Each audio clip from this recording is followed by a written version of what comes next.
Hello, everyone. Bear with me just a moment here. There we go. All right. Don't know where I was getting music from there. Phantom audio. Is anybody else hearing music?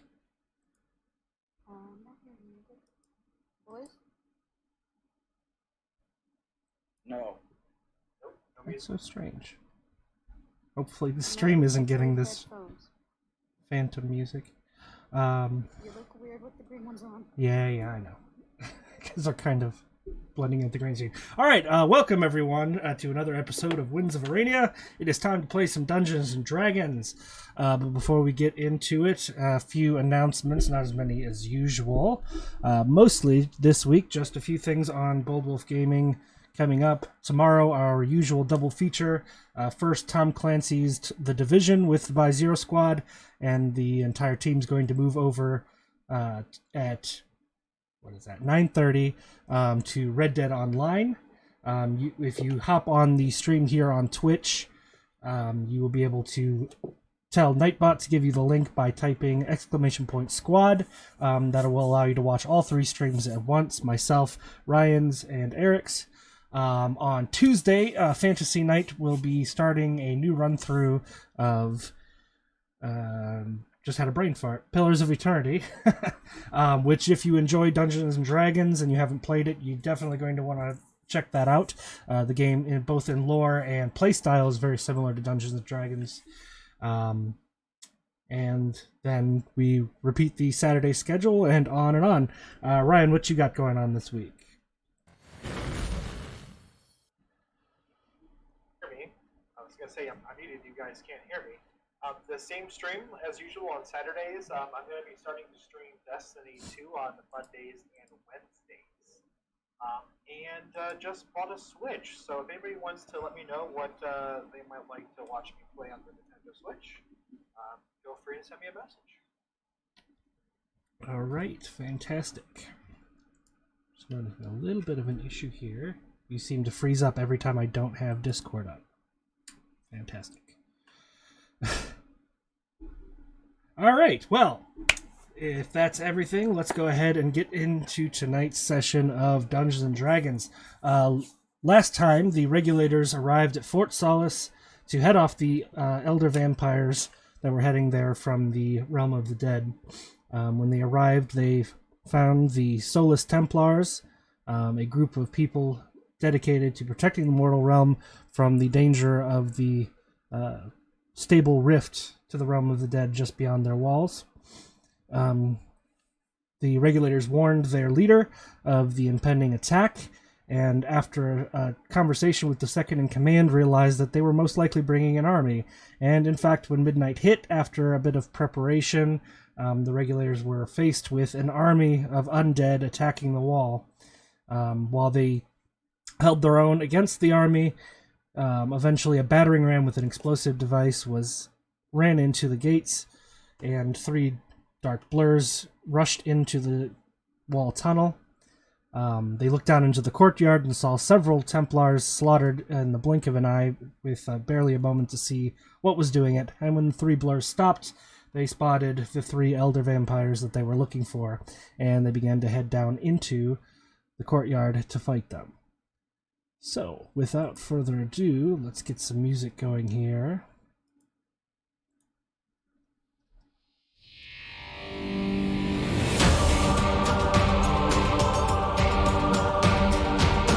And let's hop into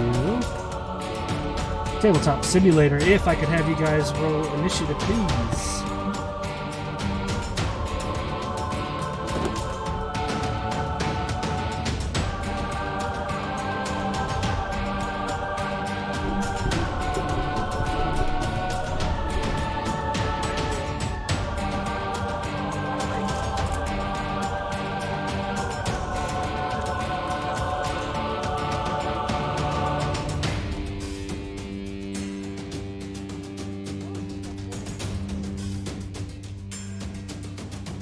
Some classes also do go into it.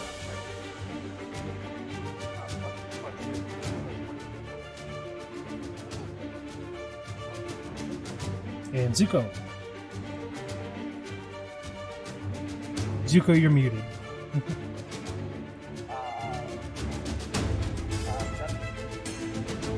Seven. C19. Wow. Okay. I was hoping you were going to hate me, so that when we're fighting, who actually has a chance. Yeah, right. All right, so that puts Mira at the top of the order. Grab it from the right spot. Followed by Rivnerat.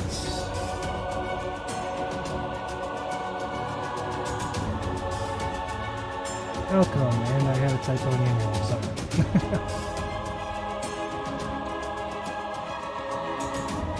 Followed by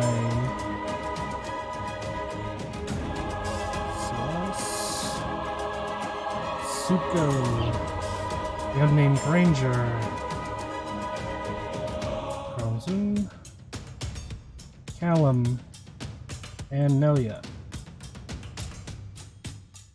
Alright, so that is our initiative order for the battle. Let's go ahead and get over to the field.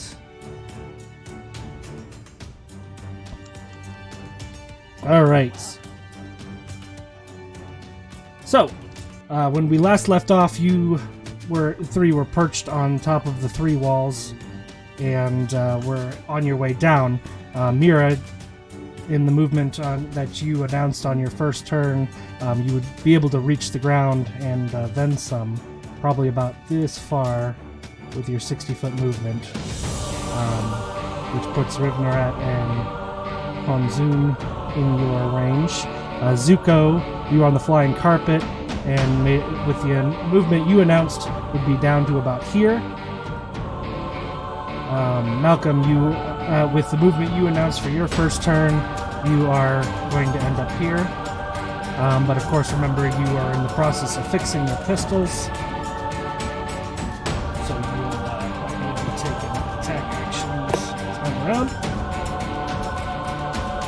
So, at the top of the round, Mira, what would you like to do? Are you wanting to go any further?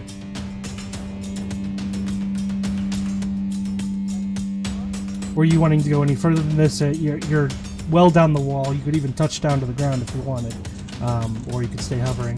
Do you want to go any further? What direction would you like to go? Which one? Left or right? Your right or my right? This way? Okay. Well, your character's facing inward, so just had to make sure. Alright. So, Mira, what would you like to do?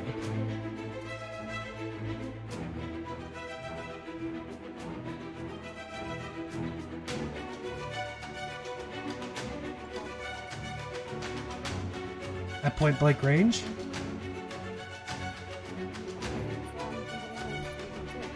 Yeah, you were able to reach in. The only one you can't reach right now on this turn is Solas. But you have approached the one that you recognize from the vision as Rivnerat.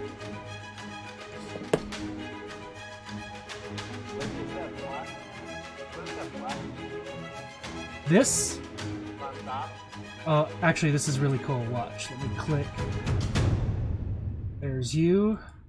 There's you. Gives me height and length so I can put it in the equation for angles when necessary. First look at it, looks like it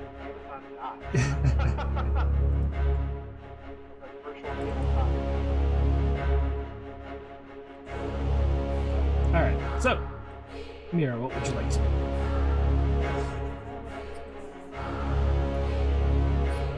Alright. Using any of your charges or just straight attack? Okay, roll for attack.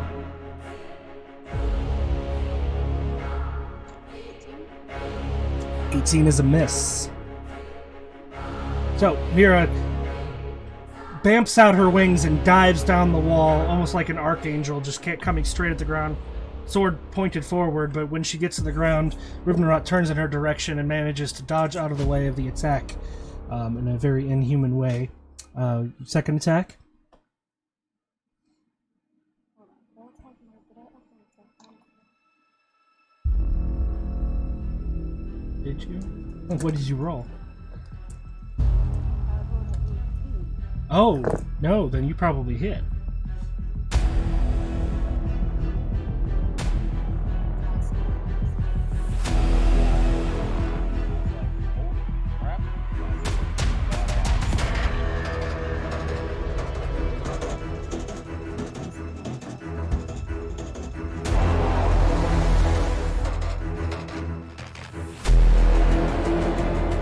Like I said, if I open up another tab on my tablet, I'll probably gonna crash it.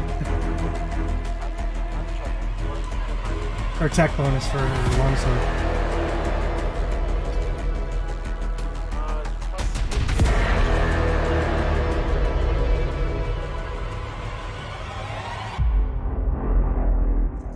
Okay, so yeah, that's definitely a hit. 21. 21, that. No, that Or- would be 29. Yeah, 29's a hit. Alright, so Sorry. roll your standard damage, and double your radiant damage. Or, yeah, sorry. Standard damage, full damage dice, because they are vulnerable to radiant at the moment. And then roll your radiant damage on top of it.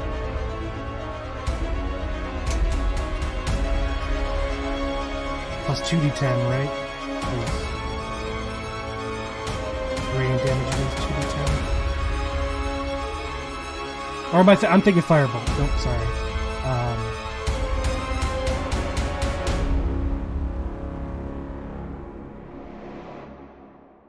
1d10.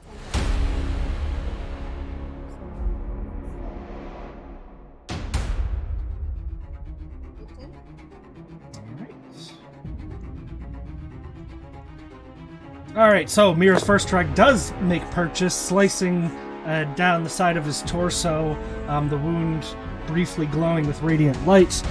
Second attack.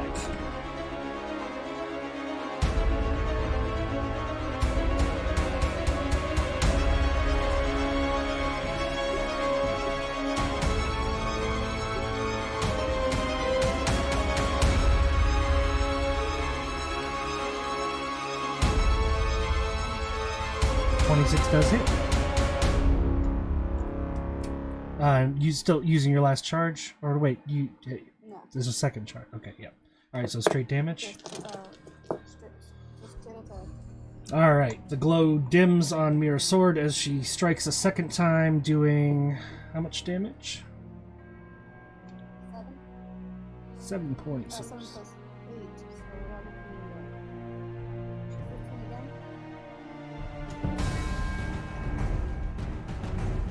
again. Alright. Second strike also makes purchase, does a little bit less damage because there's no radiant behind it. Anything else? Well, you're out of movement. Any bonus actions or anything you want to take?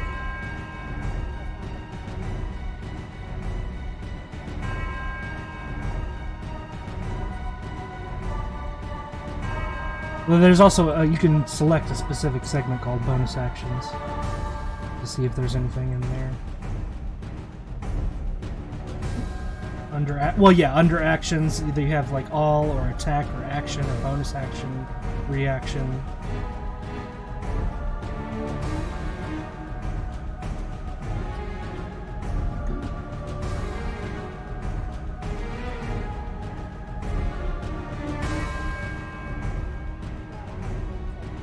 All right, that brings us to Rivnerat's turn. Just ship it. Some spellcasting.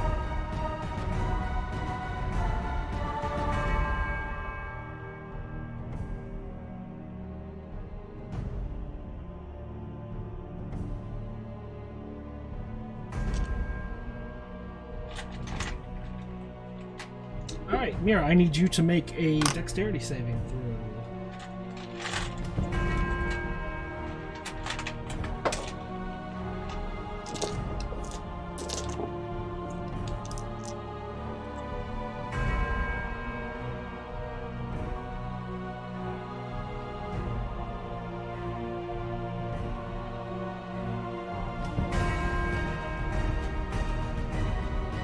23. All right.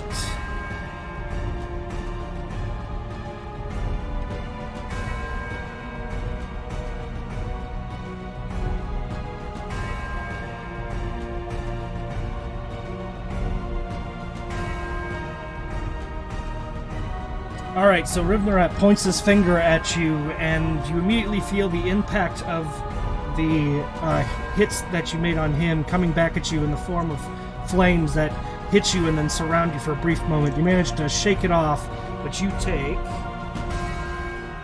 7 points of fire damage.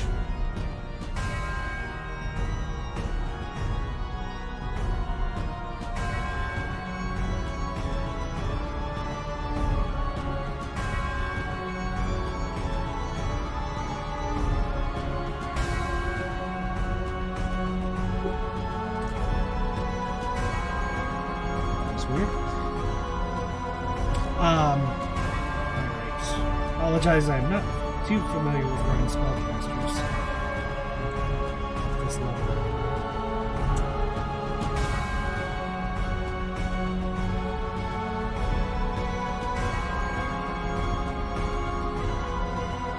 Alright, he's going to take a bonus action to disengage.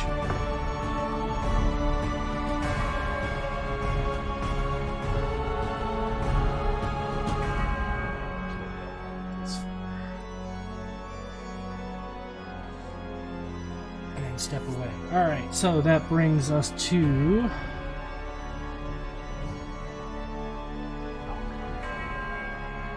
Malcolm. So this is the turn that you're actually moving and repairing, so. So he won't be able to do anything, right? Would I actually be able to not just repair? You want to stay up here? Because okay. What's the inside range of both your pistols, and or are you going to just use bad news the whole time? I'm thinking about just All right.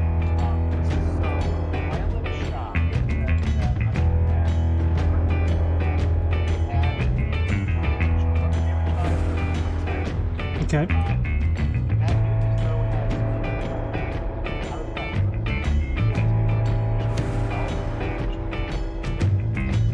For the time being, let's assume it's the 1. I'd have to look into that more specifically. Hold on, I have a Pythagorean theorem calculator.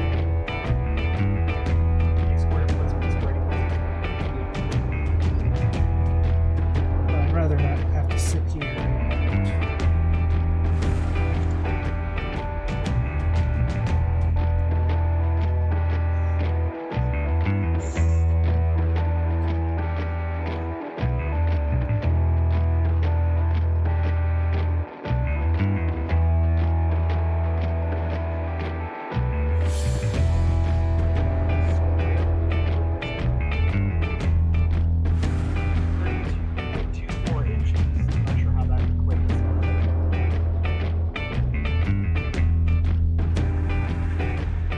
So, out to the bonfire would be about 155 feet.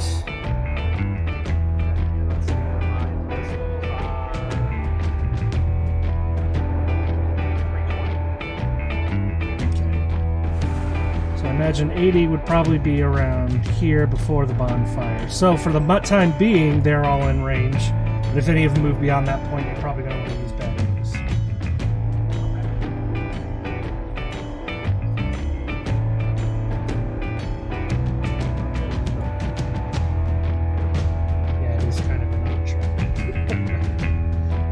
All right, so you're still repairing though on this turn, right, Malcolm?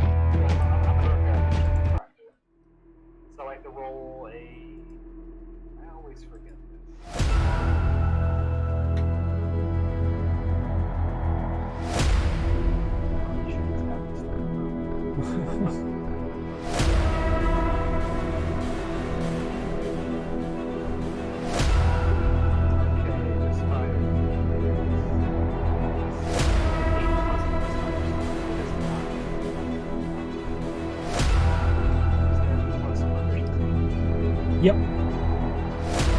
Dexterity plus proficiency.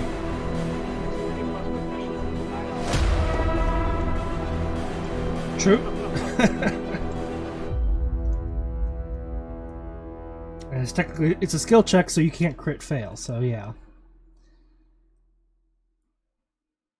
I'm prepared. Alrighty. That brings us to.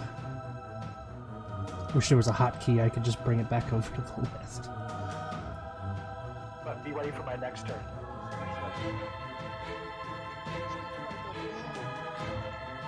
I'm gonna play all my eggs in one basket in one shot. We're gonna see how this goes.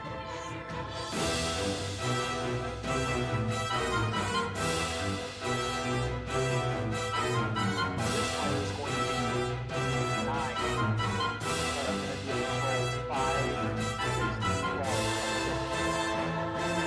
Alright, he's gonna take it. Whoa!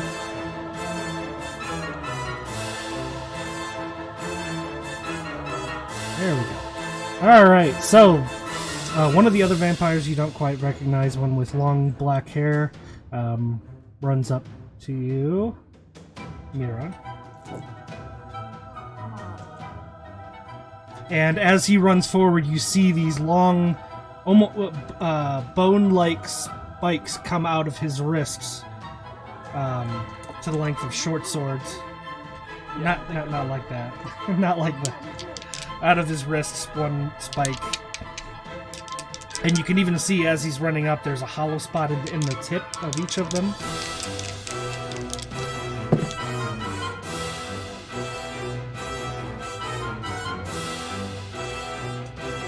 Okay, sure, you bring up your shield, but he slices right through you.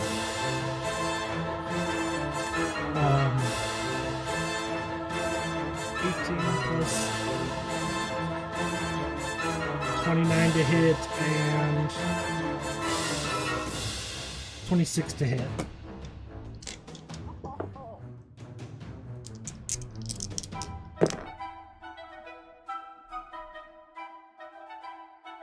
Alright, you take, as he jabs into you twice with a running start, it pierces through your armor in both spots, dealing 20 points of piercing damage.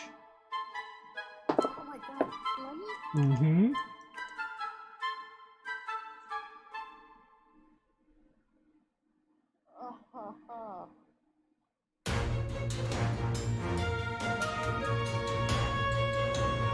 And he would be great regaining hit points, but he has not taken any damage yet, so.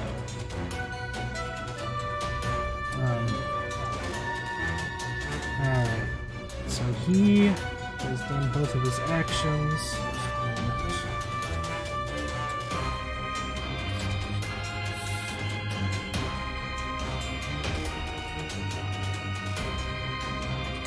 Alright, yep, that's his turn.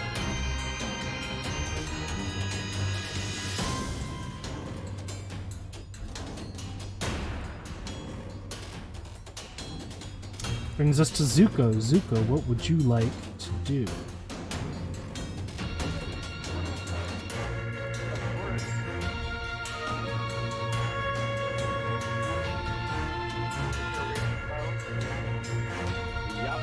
Which one are you aiming for? The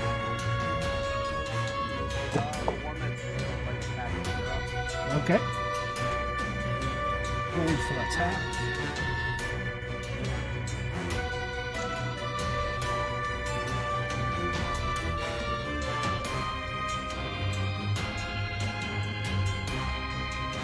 Uh, 24 hits.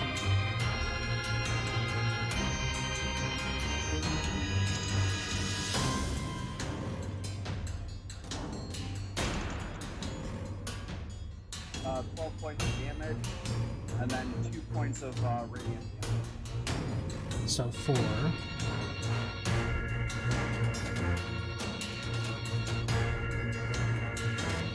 Alright, second attack.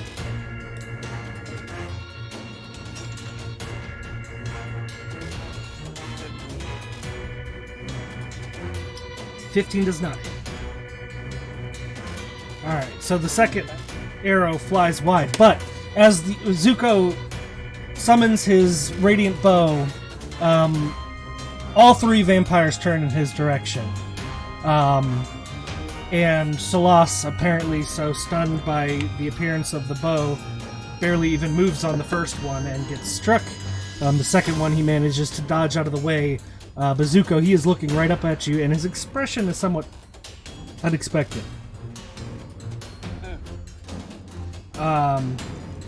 So, for the time being, any further movement? Oh wait, nope, sorry, that you've already done your movement. Forgot I put you guys in position too. Yeah, we decided where we're going. Alright, so the Ranger's turn.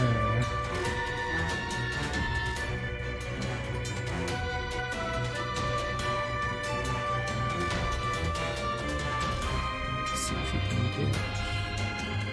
10, 15, 20, 30, good enough. Oops.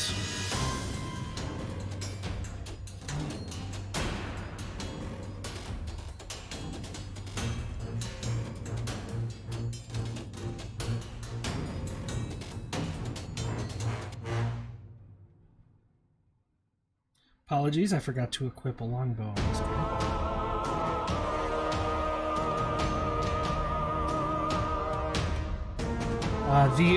The ranger that you are not familiar with runs over in the direction of the vampire with the ponytail and pulls out his longbow.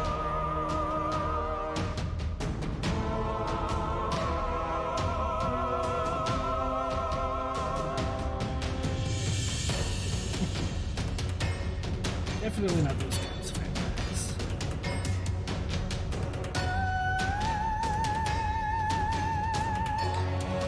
Brian, you've played some spellcasting characters. Can you cast a non-attack spell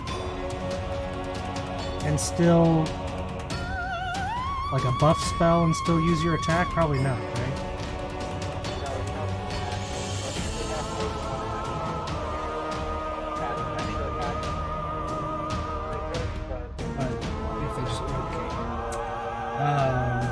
All right, no. Instead, you see him charge up.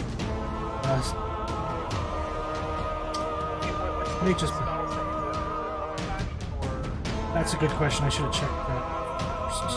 Oh, it's a bonus action. Never mind. All right, so he casts Hunter's Mark on Krongzun.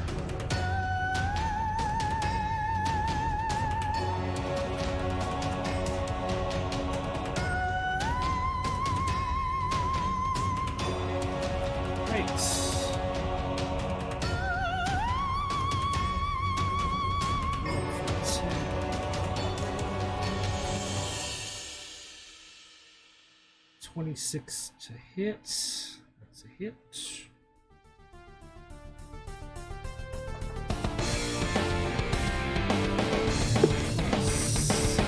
16 points of damage on Krongzun.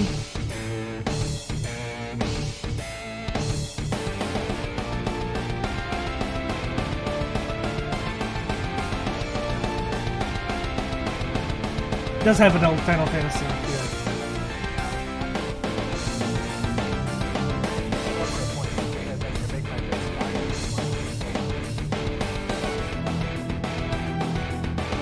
Second attack.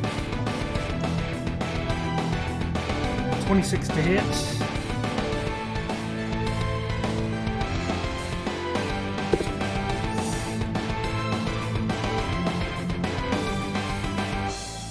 Points of damage.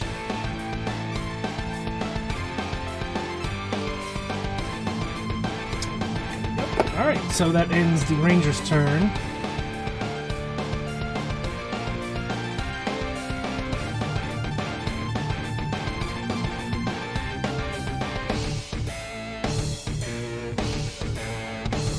Krongzun.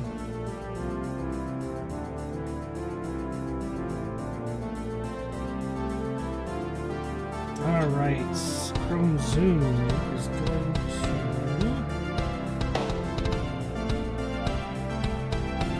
turn in Prone Zoom.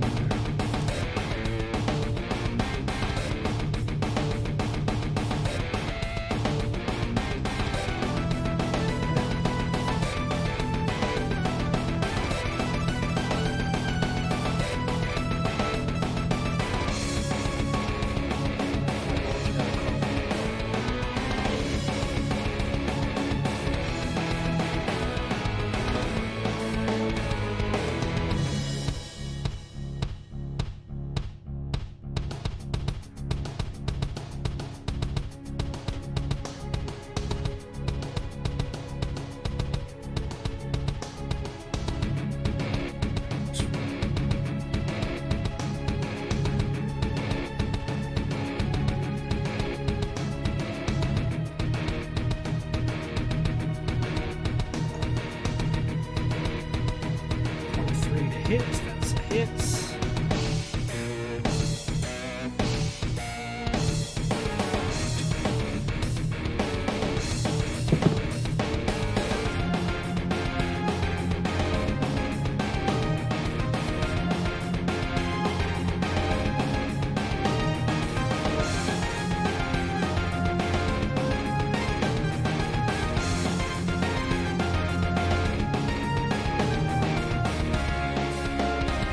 Alright, Kronzun returns in kind, reaching his hand out towards the ranger. A series of blue luminous bolts come out of his fingers and strike the ranger, and they continue to pour out of his fingers, doing 5 points of shock damage. Lightning damage, I think is actually called. I haven't used it very often. But there is a constant arc now going between Kronzun and this ranger. That brings... He's not able to do anything else if he wants to maintain that, so... That brings us to Callum. There's Callum. Callum's right here.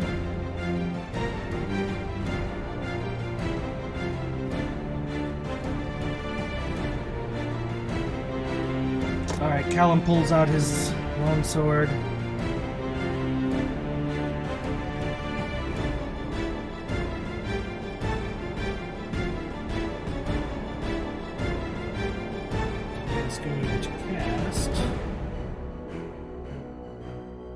Smite.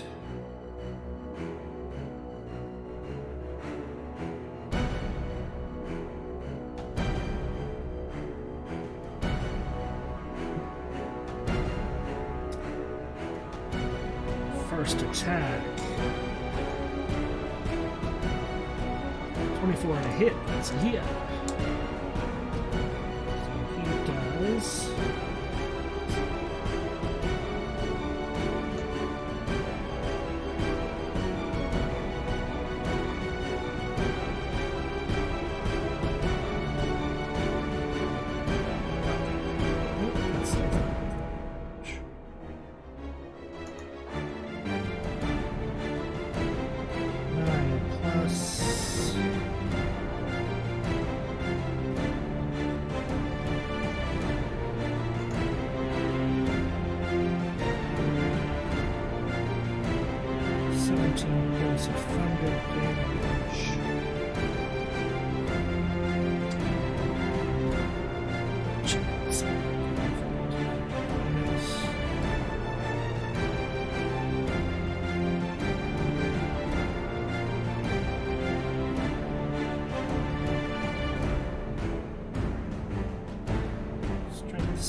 Just succeeded on it. Alright, so 17 points of damage.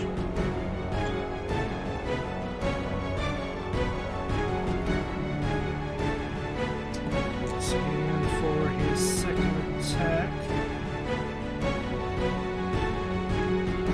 I'm just going to swing the sword at him again.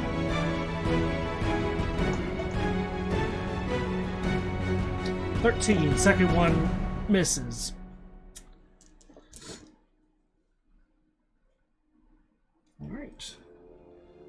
That brings us to Nelia.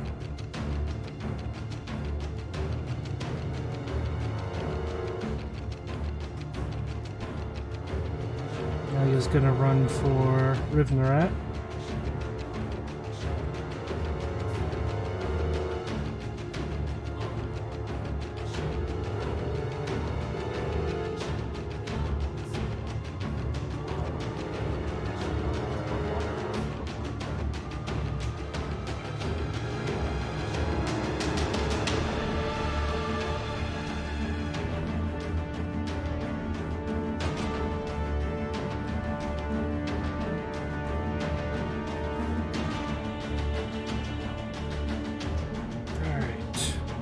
Nelia is going to cast Wrathful Smite.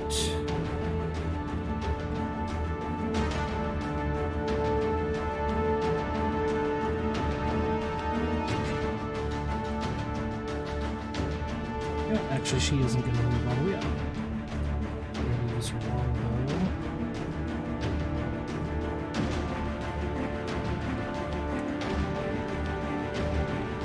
To hit.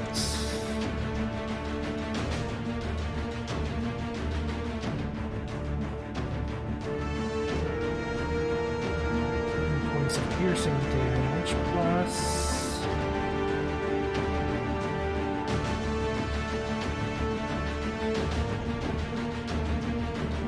+1 point of psychic damage.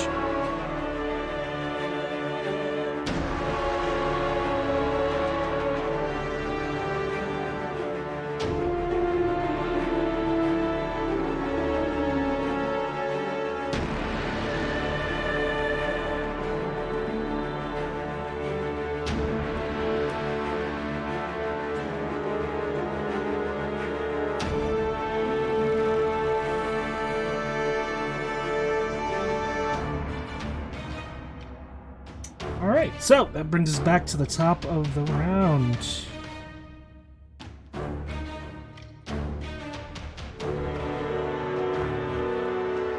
Mira, what would you like to do?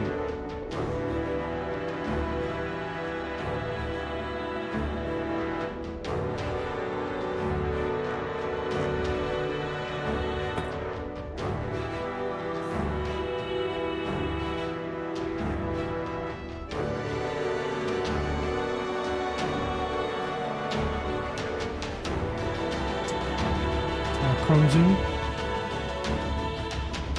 Go for it.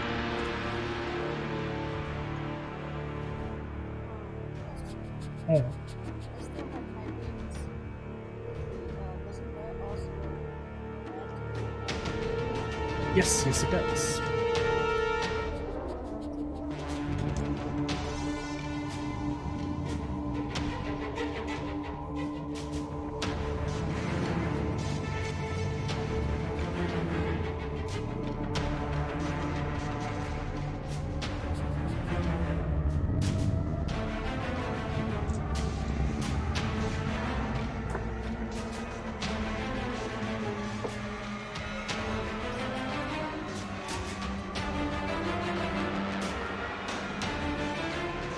What's the thing called again?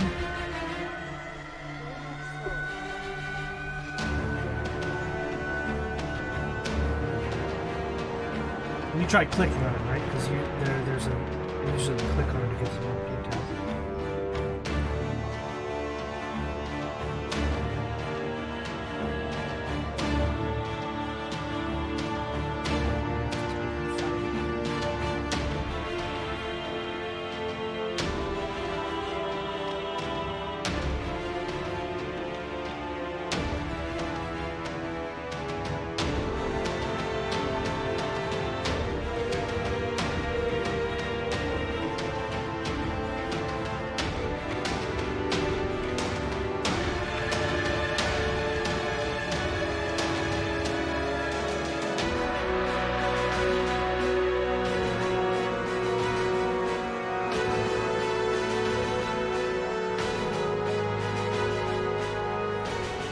Extra radiant damage equals your level.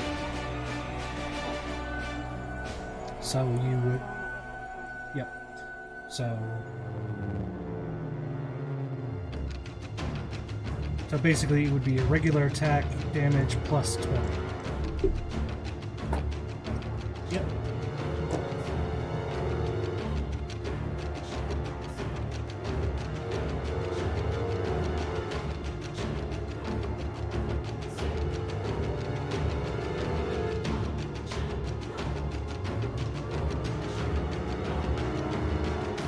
But of course, roll to attack first.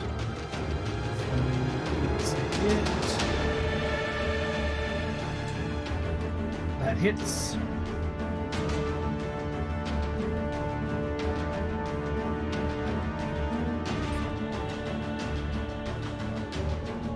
Yep.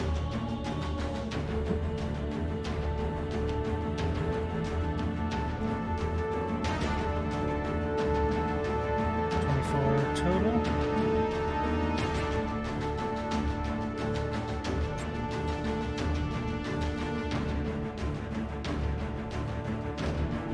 Like for your sword? Yeah. So that would be Alright, second attack.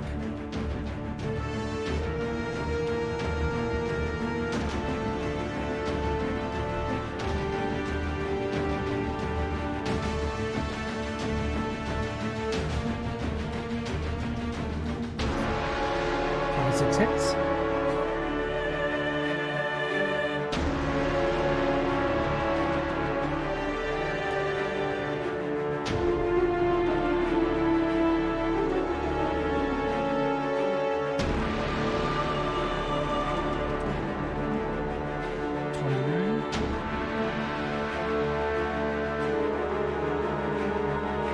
All right, so.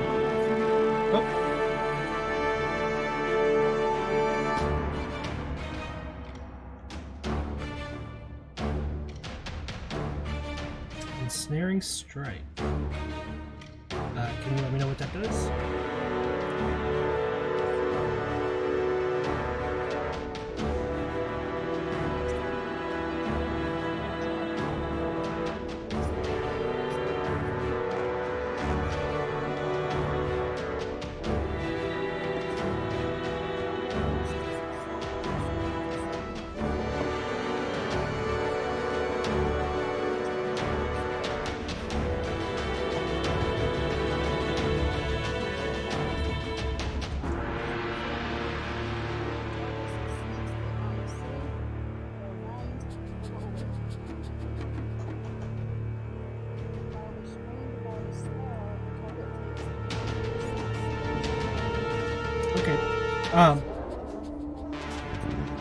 Okay. He got a 23 on his strength saving throw. What's your spell save DC?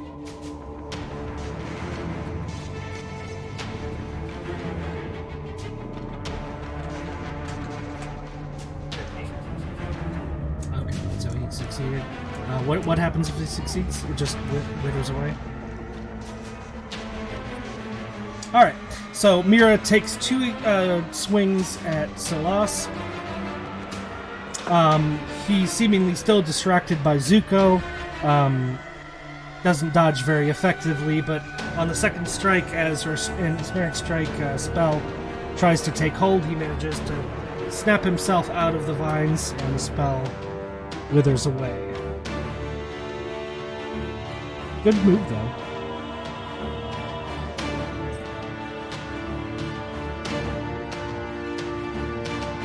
How many spell slots do you have? I'm not sure there's a ranger now.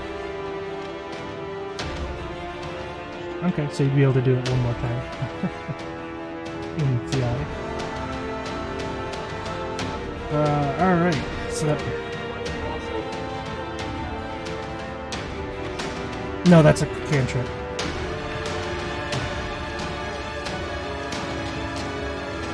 Alright, reading the rats.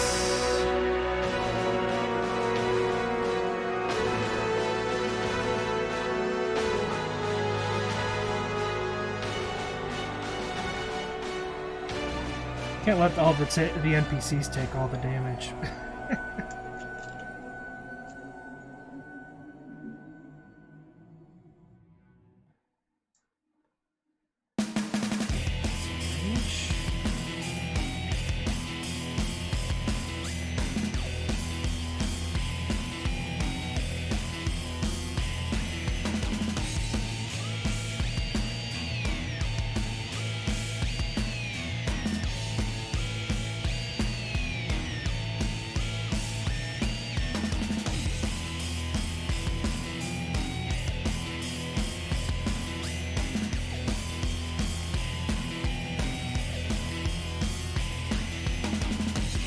Wow, magic missiles can't miss? Just an automatic.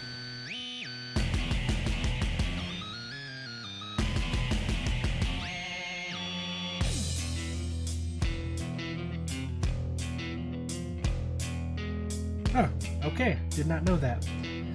Alright, so Zuko, Rivnarat, the vampire you haven't been focusing on.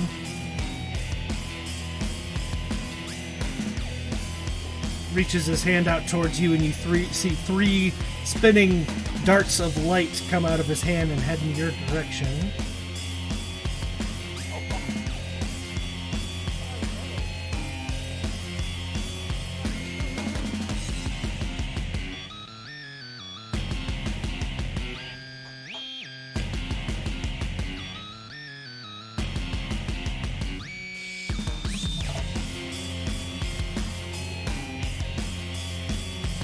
Alright, so the three glowing darts spin around each other in an aerial acrobatic display until they all diverge away from each other and then come back together just before striking you.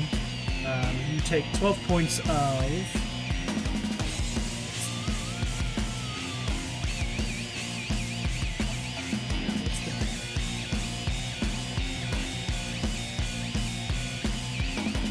force damage.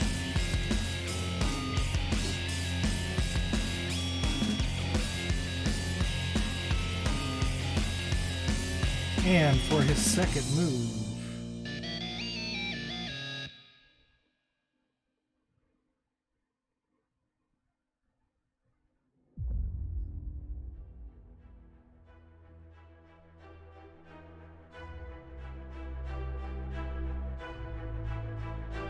you're so lucky, Ryan. That would have been fun.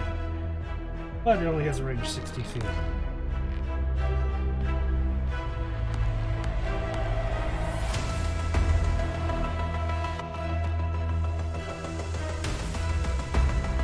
Yep, he's gonna cast it.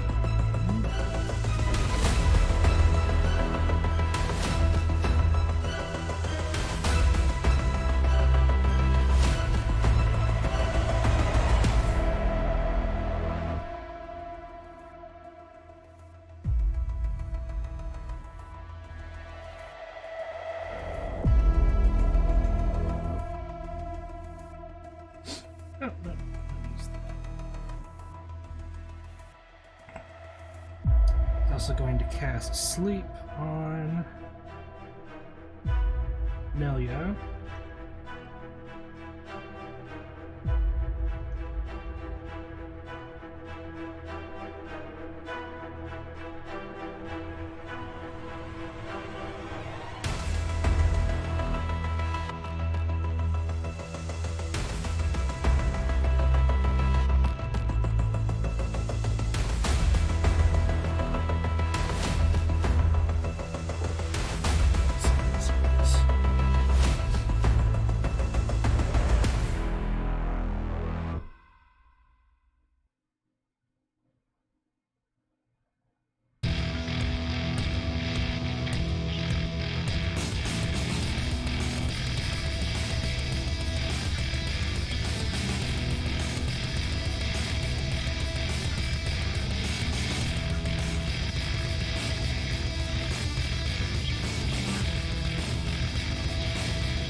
Alright, he attempts to cast Sleep on Melia, but fails.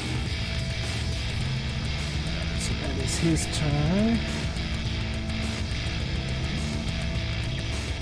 Malcolm, what would you like to do?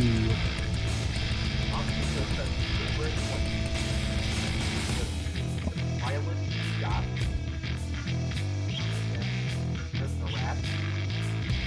Yeah. All right.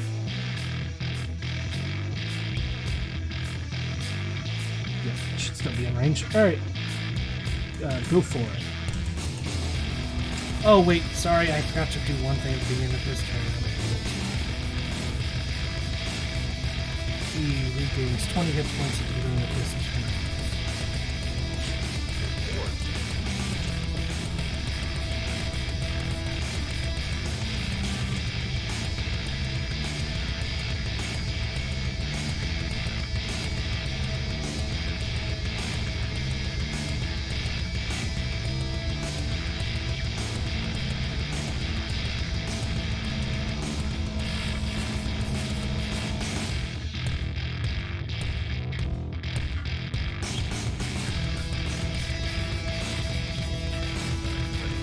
Go for it.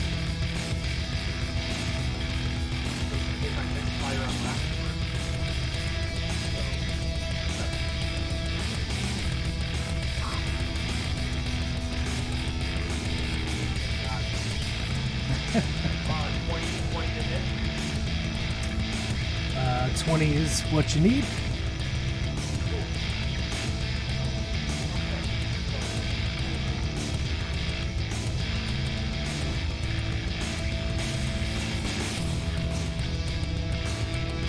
Using silver bullets, right?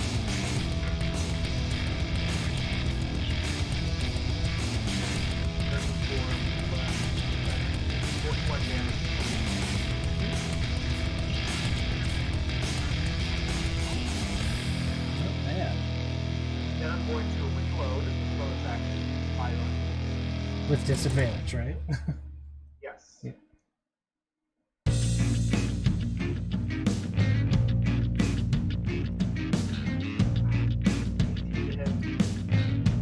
18 falls short. Alright, you guys hear two very loud bangs as Malcolm pulls out his... Wait, did we decide it was final word or last word? Last word. Last word. Okay. Pulls out last word and fires it for the first time, striking Rivnarod once, but aiming a little wide on the second shot. And is that your turn, Ryan?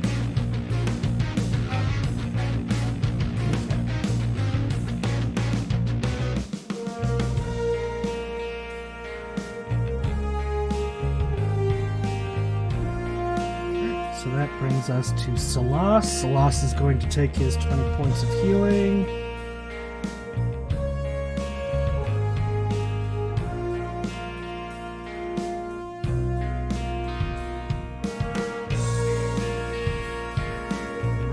Alright, Salas finally breaks his eyes away from Zuko and Mira as he turns back towards you. You see a little bit of concern, very visible concern on his face.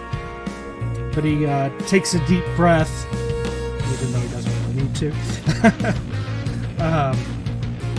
Force of habit will be important, I guess. And he is...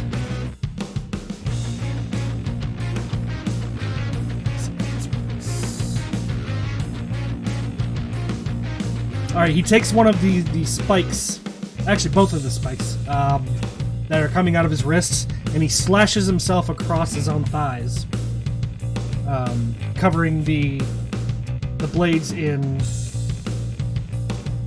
his own blood, which you see glows red for a brief moment. Does he do any damage to himself? Yes, he does.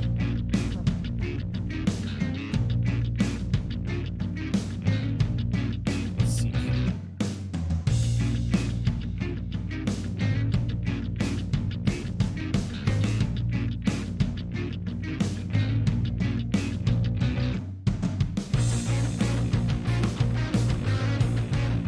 Alright, he takes 1d10 damage.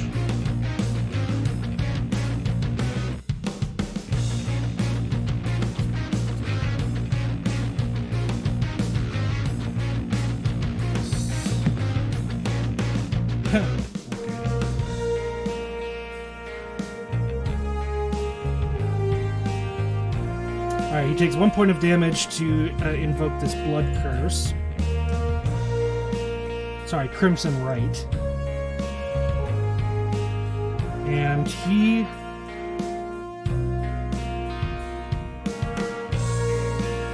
Interestingly enough, Mira only strikes you once.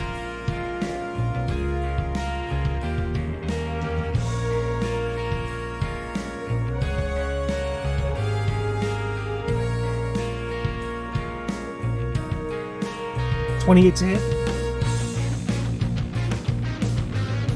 Yep.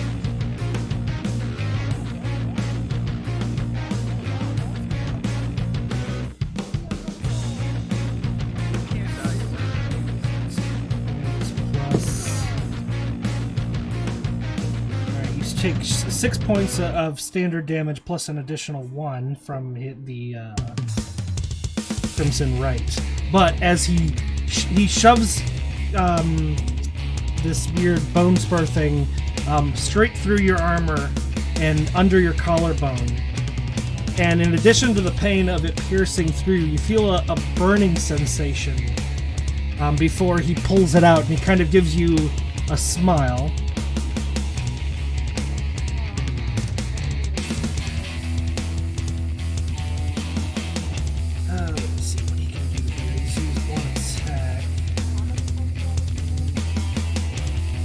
Crap, what was that? 6 points total, I think?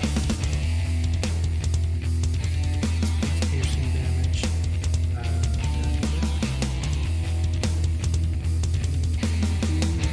Alright, he is going to take a bonus action to disengage.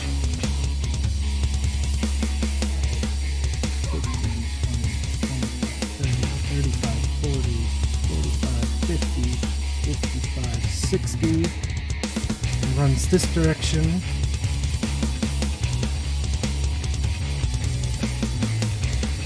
Oh wait, hold on, I need to check. Make sure I didn't screw up. Ah, he already used his bonus action. Alright, Mir, go ahead and take your opportunity attack.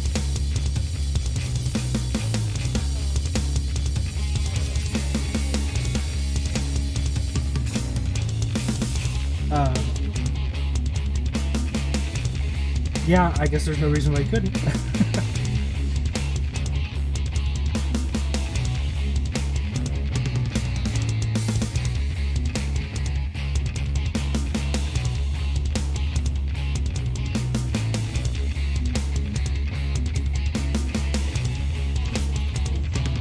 Hits.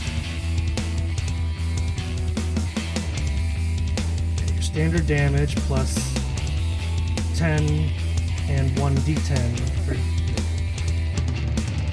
Oh, let's see. D8. Oh, okay. I'm sorry. For some reason I thought it was 10. Yeah, you know what it is. I keep getting mixed up with Firebolt. Mm-hmm.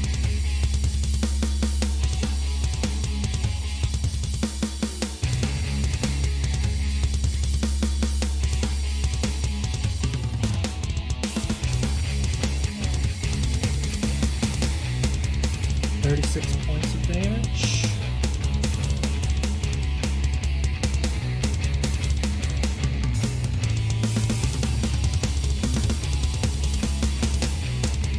Alright.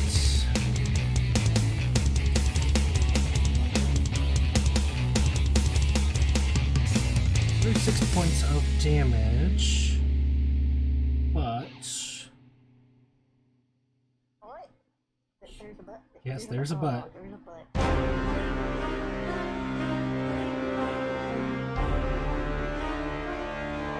You take 1 point of psychic damage as,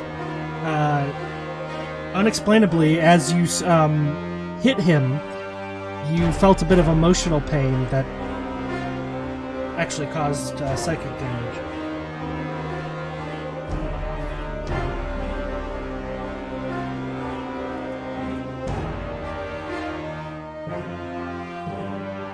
So, you take 1 point of psychic damage.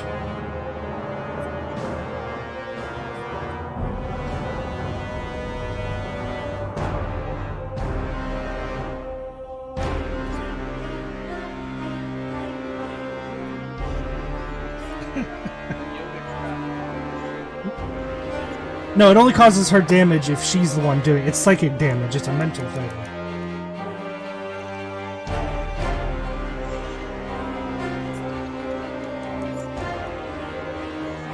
Alright, so that is Salas's turn.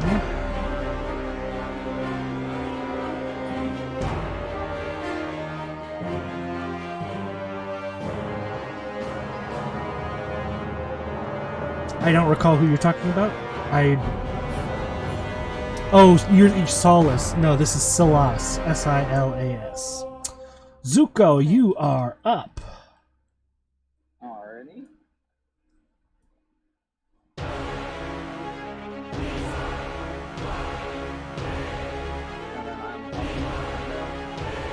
You are still right.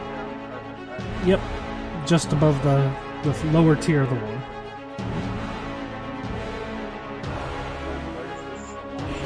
Right here. Yeah, that's easily in your range. Damn it, I knocked him over.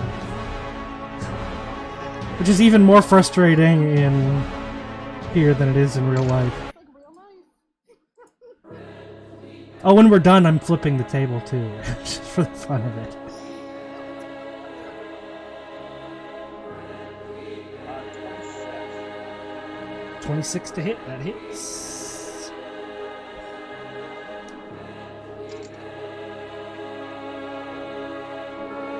Using a physical arrow. Yeah. Alright, so roll for your damage.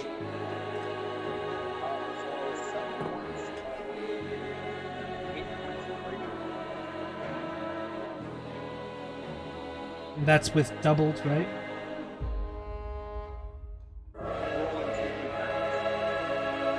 Okay, you know one of those d10s will automatically be 10, right? When you... Yep. So you don't have to roll both of them, you just... One of them's automatically 10 and then you roll the second d10.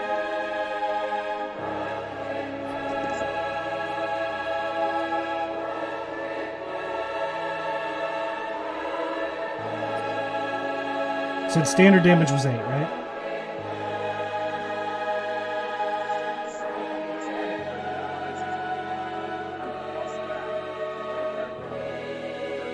Mm-hmm.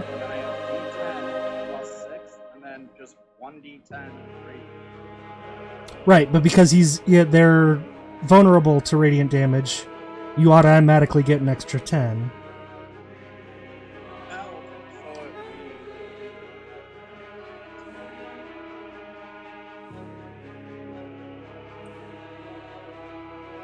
So 25 points then total?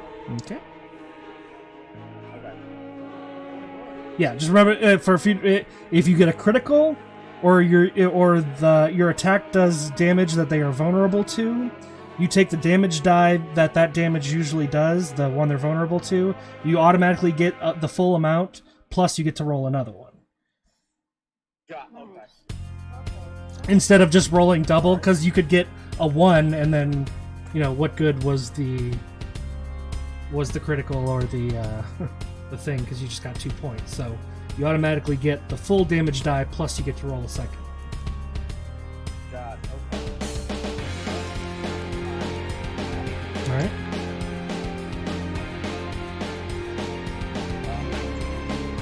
Um, 19 hits.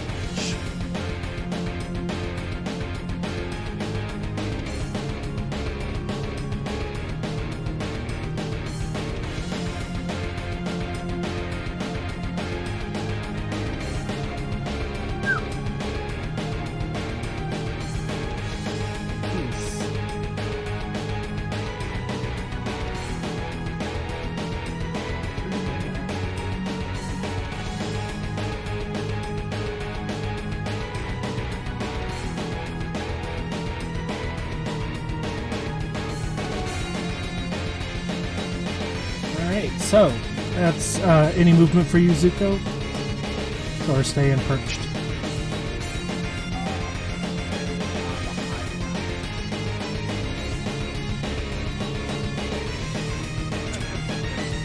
Alright, Random Ranger. Just going to pivot a bit here.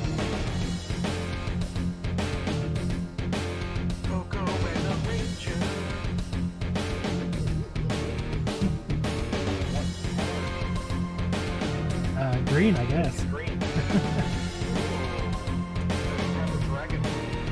He does not.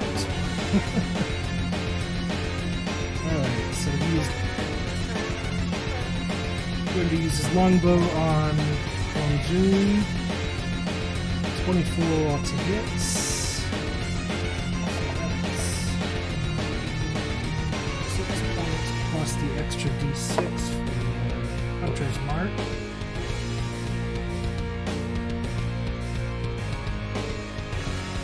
9 total points of damage on the first hit.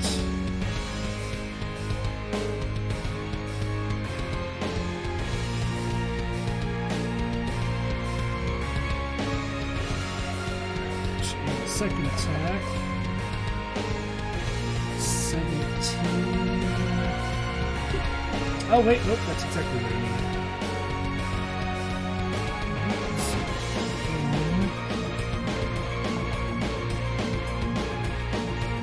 10 points plus d6.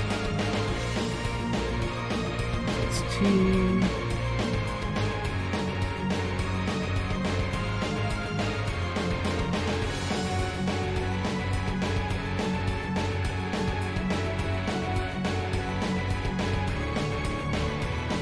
Alright, Chromzoon's starting to look in fairly bad shape. Not as bad as the last, but...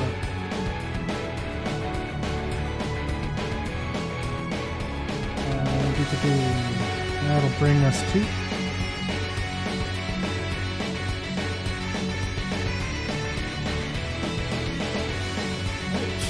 Chromzoon's turn.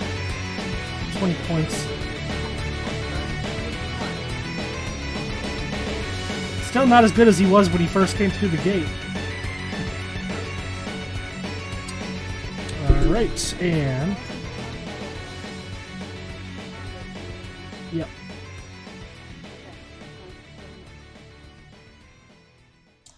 Alright, Chromzoon is going to keep using his spell on the Ranger.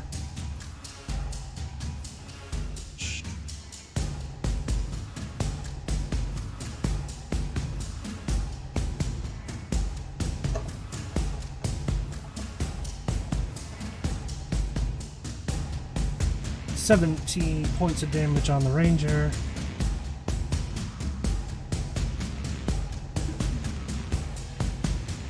God, I love D&D Beyond so much sometimes. I hate them sometimes too, but I love them also. Definitely simplifies this shit. Although it means I have to create a whole PC for enemies in this situation.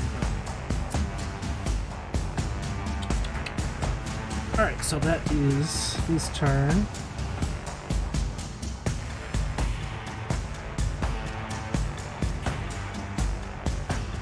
That brings us to Callum, who's also going to take a shot at Chromzoon.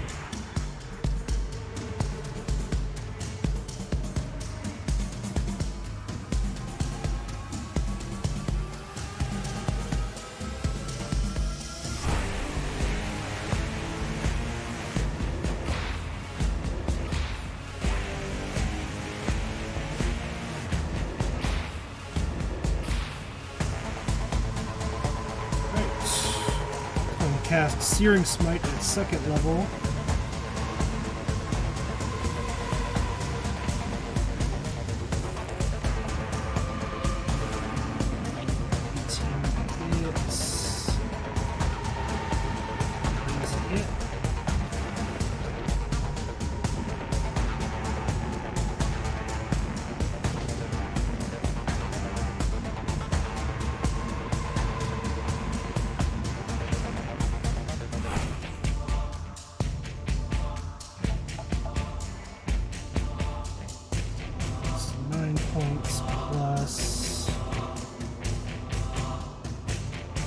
Smite gives him 2d6.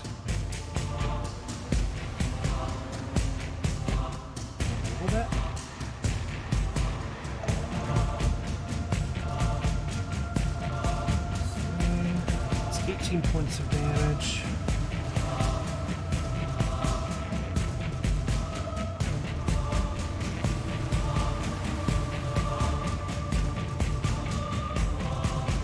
And he's going to make the second standard attack.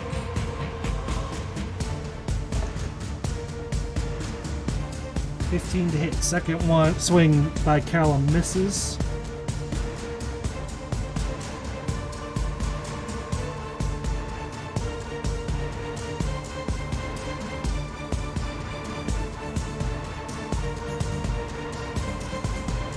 That brings us to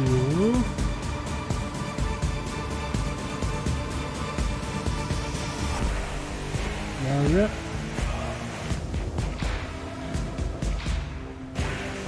Is going to take another shot.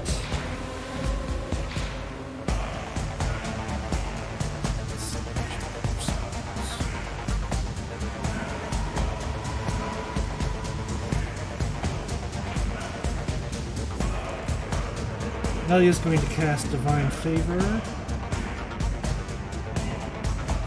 1d4 radiant damage to all attacks.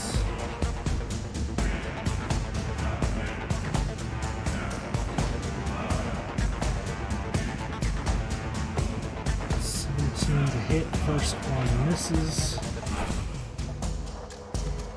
18 to hit, second one misses. Ah, that sucks. Alright, both of her arrows fly wide and the radiant damage just takes out a few bricks on the temple behind her, ironically.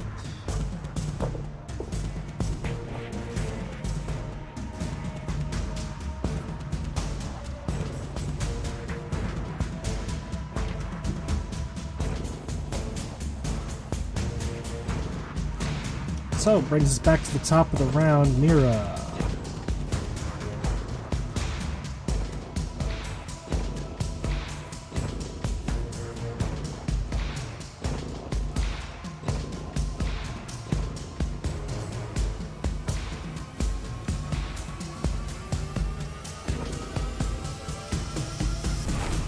What would you like to do, Mira?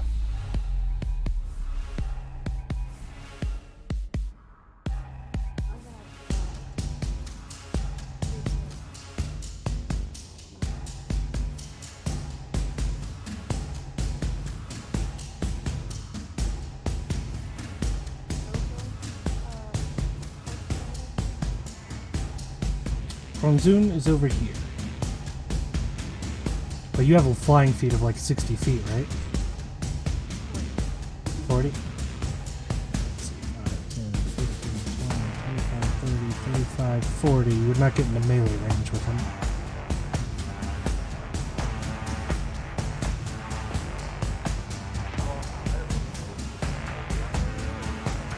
Or you could get to Rivnerot. He is within 40. I said Rivnerot is within distance for you to fly and get into melee range.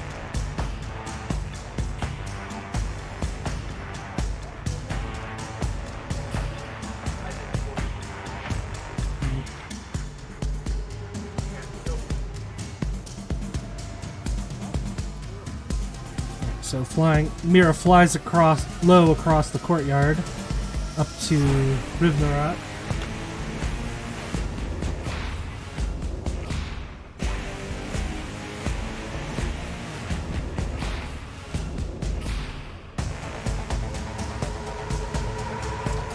Hits.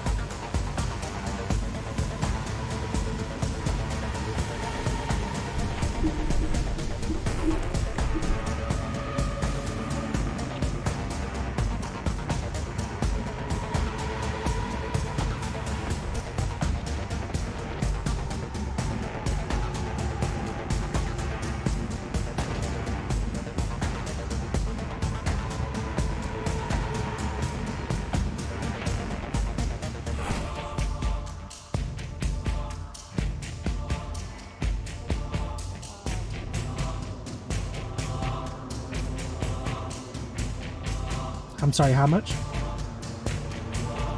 34. Alright, second attack.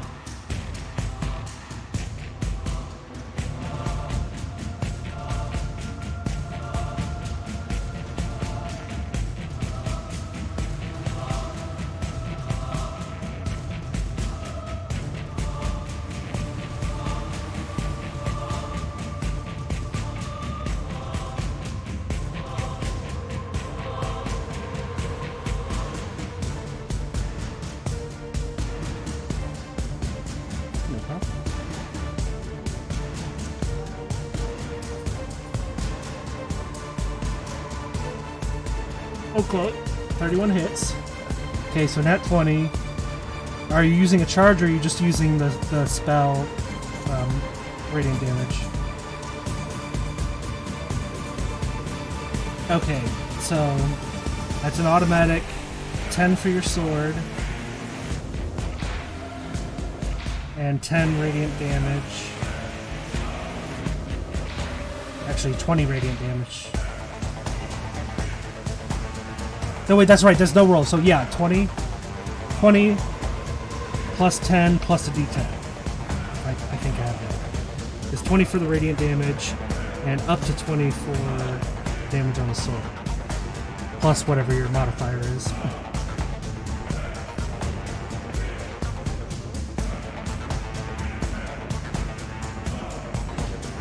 But yeah, you get an automatic 10 for the sword and an automatic 10, or an extra 10 for the radiant damage. So 20 radiant damage, 10 sword damage, plus whatever your regular roll is for the sword.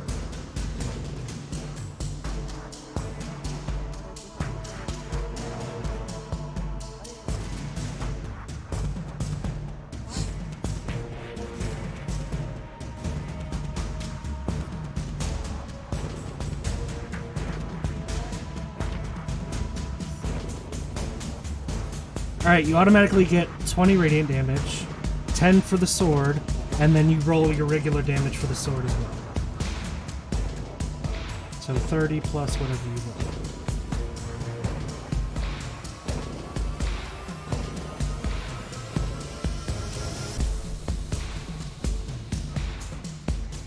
So 38. 38.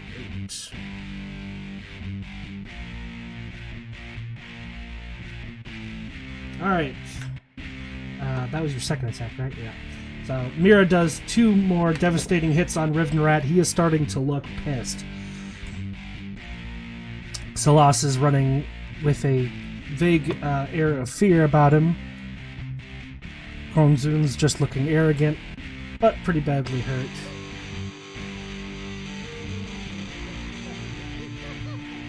Alright, that was Mira's turn. This meeting is going to you guys get done in less than a minute.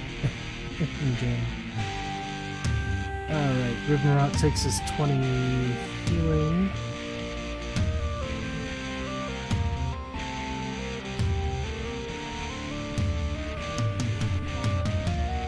Yep.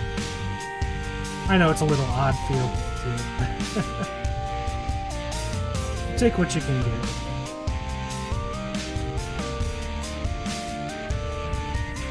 Alright. Let's see if he has any spells.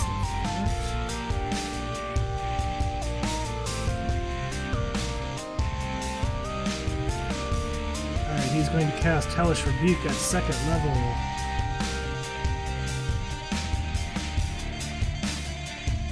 I need you to make a dexterity saving throw.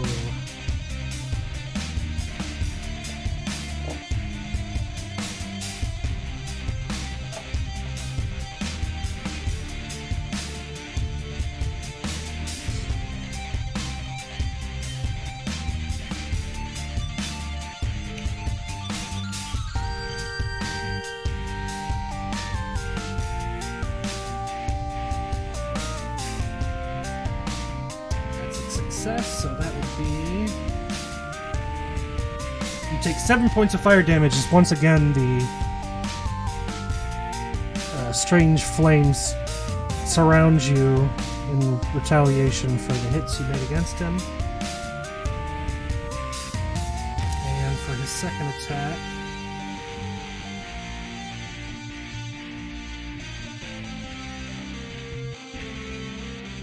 Oh, actually, first he's going to take his movement.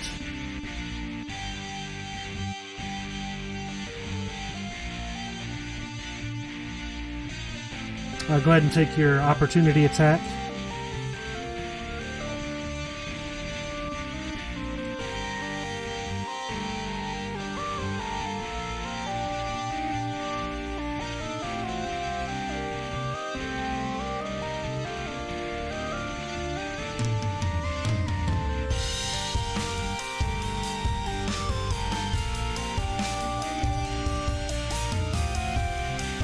To hit. That's a hit. So automatic 20 radiant damage, and plus your sword roll.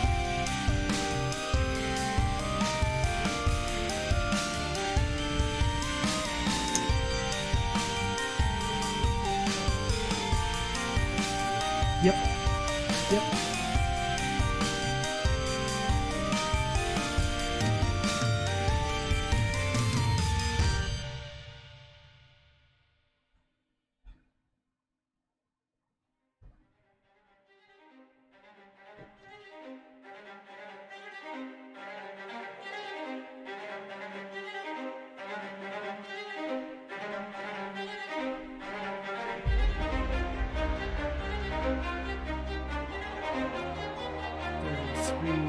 Of damage, not bad.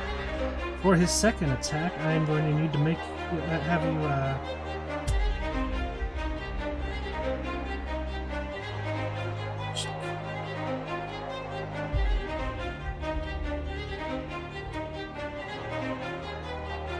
I'm going to need you to make a dexterity saving throw.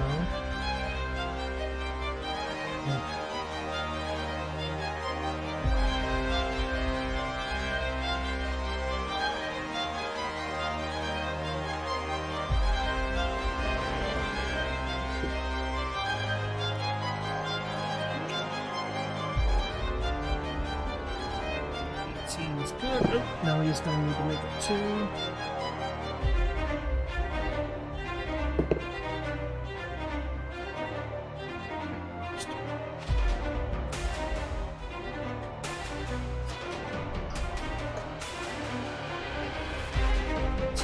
She does not succeed.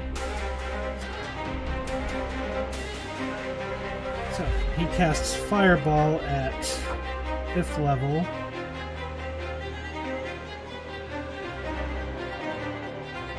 At least you made the save.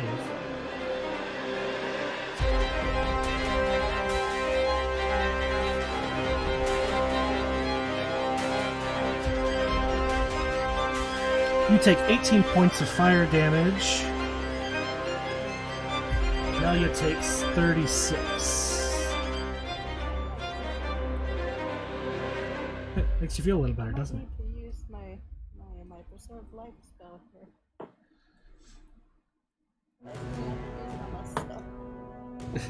I'm not sure about that. 18? Yeah. Alright. Melia, who has largely been untouched up to this point, is roasted. Armor badly charred. Luckily, they wear dark armor to begin with, so it's not entirely noticeable, but a lot of her hair is singed, and she is smoking. That is the end of his turn.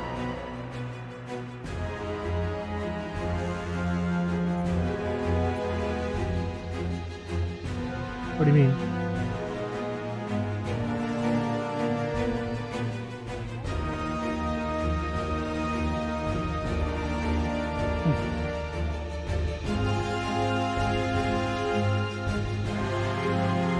That's weird. Try it again.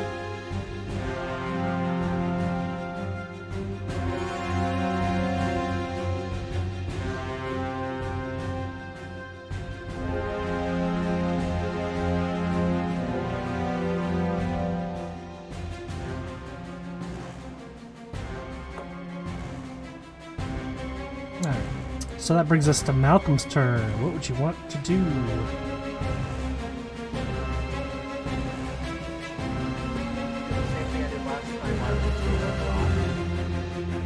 Alright.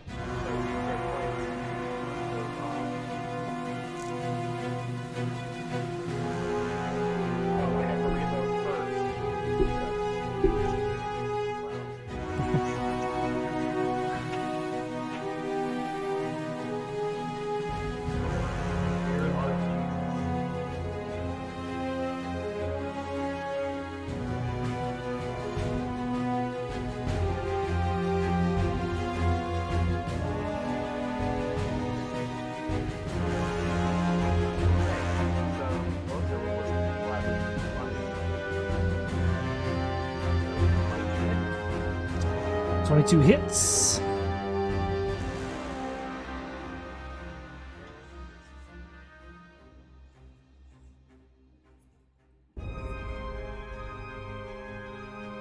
Total of 32 plus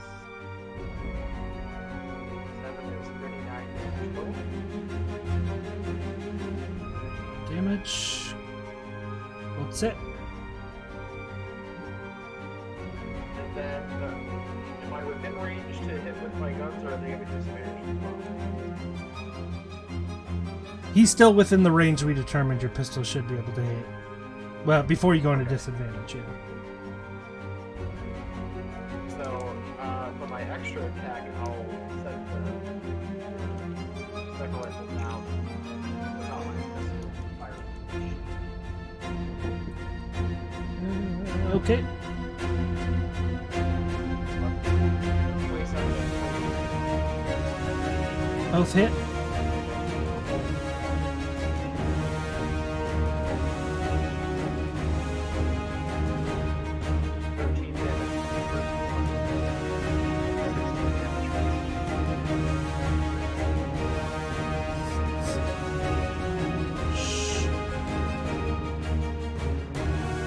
Alright, series of shots strikes Rivnerat from the top of the wall. His rage just seems to be growing, and it is rejuvenating some of the more sickly look that the three vampires had when they first came in. Clearly not at full power, as it is.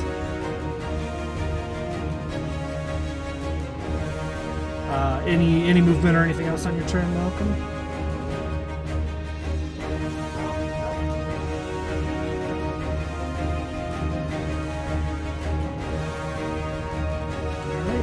That brings us to Salas. First things first, 20 points of healing.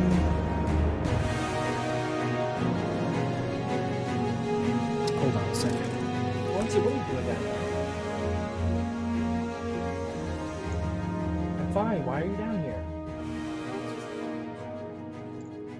You've been down here for a while. I just realized that's what I've been seeing out of the corner of my eye. Get upstairs and go to sleep. Oh my god. What's that? Oh my god. Alright, where was I? Knowing me because of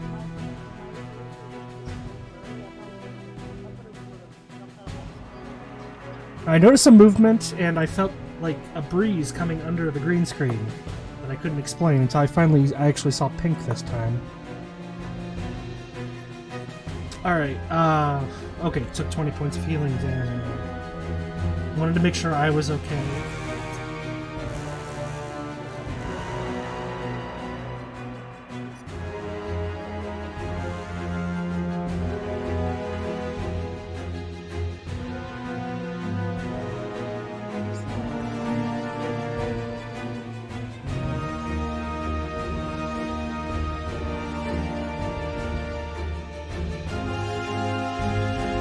Alright, Salas is going to cast Expeditious Retreat.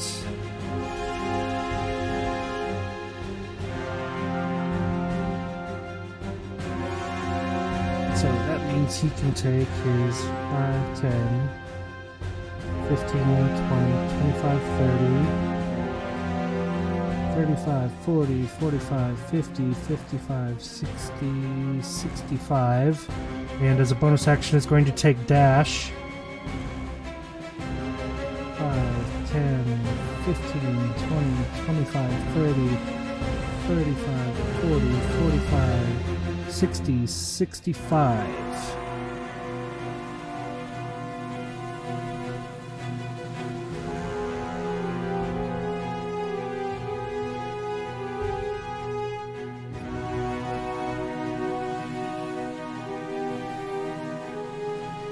I'm not entirely sure if that means you can use your action for it too or not, but we'll just assume like he can't, and that will be the end of his turn.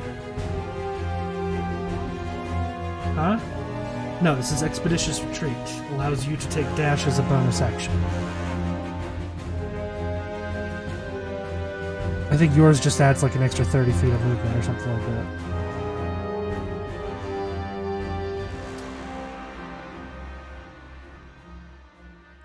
right, so that's the loss.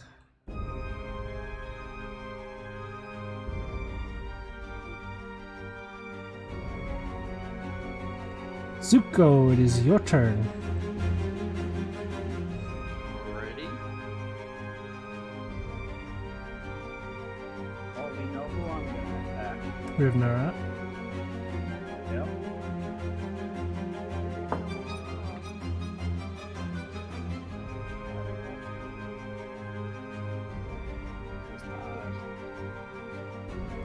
There's a lot of them that you probably get. I'll never know.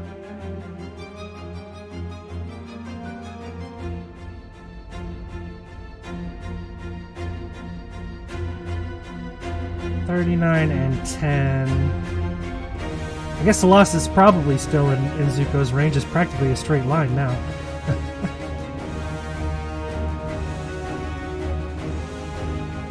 $39 times 195 feet.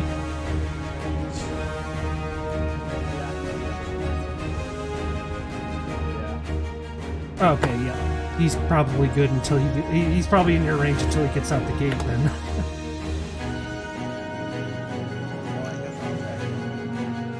Alright, go for it.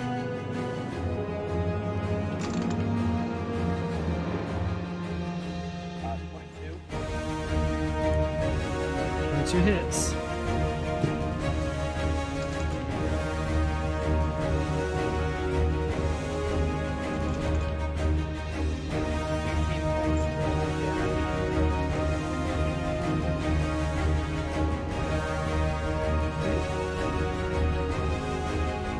Second attack.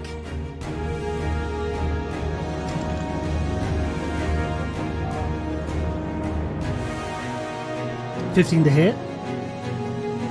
Okay. No, second one goes wide. Sticks in the gate of the fort. Anything else you want to do with your turn?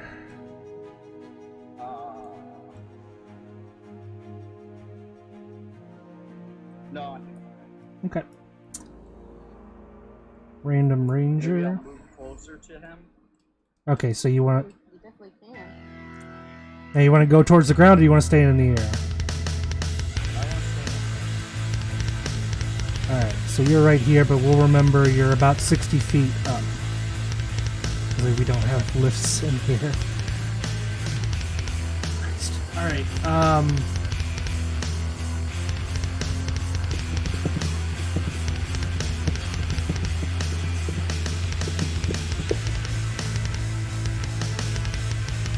'Brain fart. Okay, so that's Zuko's turn.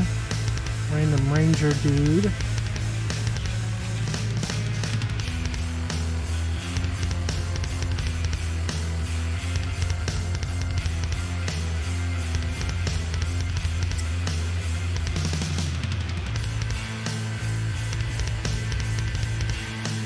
Continue attacking from zoom.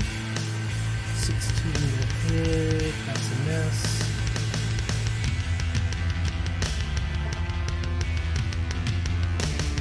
Nine to hit. Yeah, that's good. Yeah, that's nice. Okay, so his turn is wasted.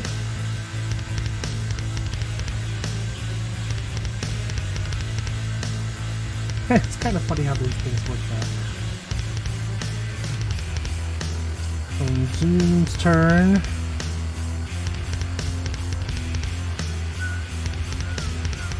Going to continue doing his damage against the ranger.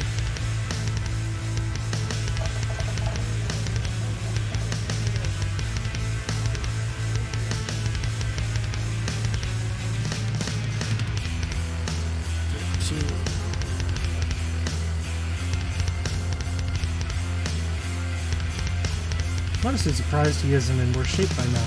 But 13 points of shock damage. Lightning damage, whatever it's called.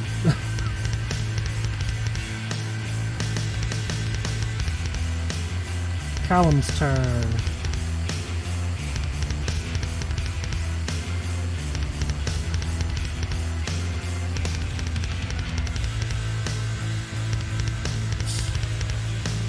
He's is running out of. Really just say you don't understand how the vampire that himself left their full attack and any of us. No. I mean the ranger. So that I mean the ranger. He's been getting shocked on every turn. I'm surprised he's not in more shape. the vampire Yeah, that's not surprising. And for the record, that's not part of my homebrew. That is a default vampire feature. Alright, Callum is running out of spell slots. So he's just going to go at him with straight shot. 17 hits. 12 does not.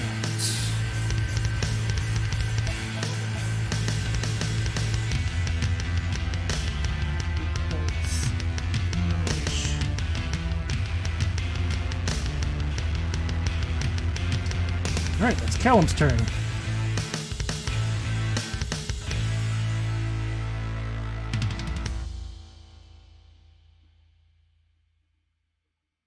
Nelia's turn.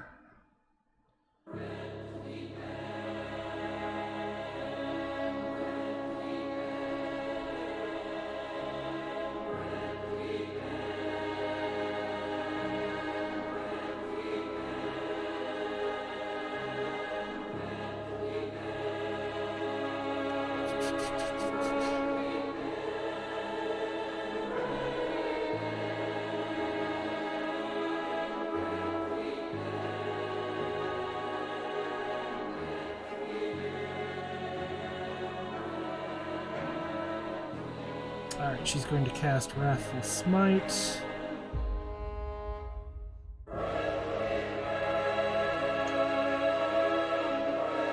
.24 to hit is a hit.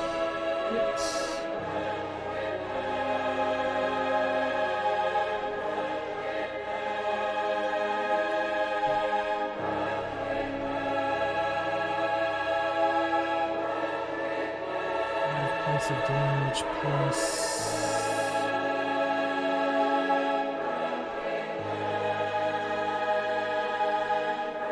points of damage. 10.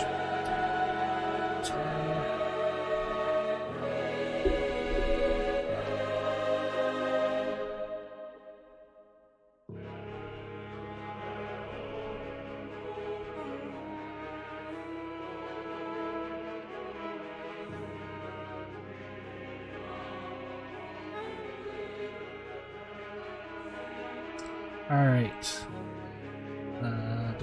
Second attack.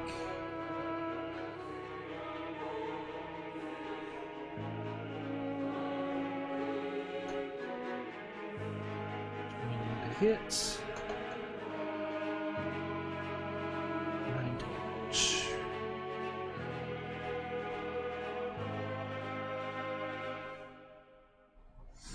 Alright, there is Nelia's turn. That brings us back to the top of the round. Nero, what would you like to do?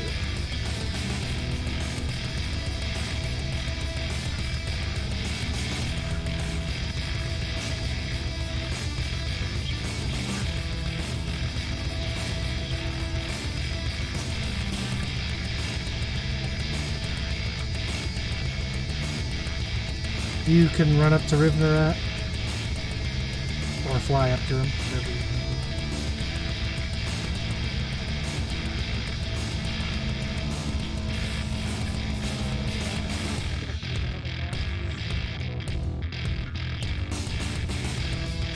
Alright. Roll your attacks.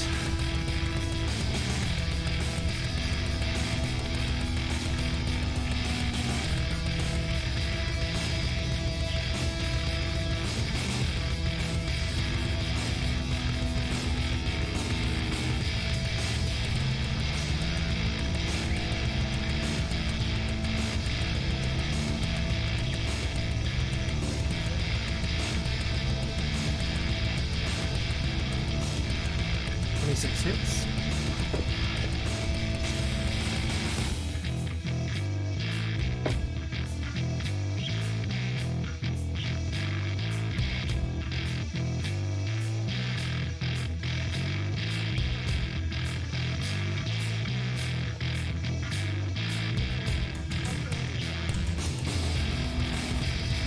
20 on them.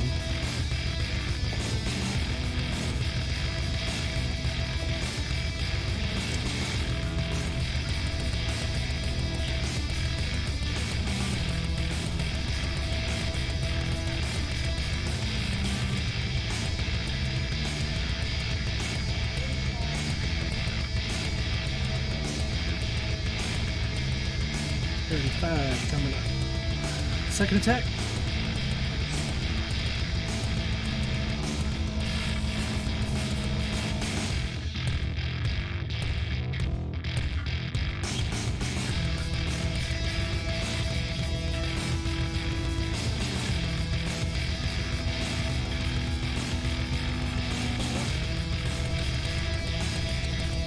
Hits. Yeah, crank these guys' AC up. You guys are still nailing them every time. I mean, I had 11.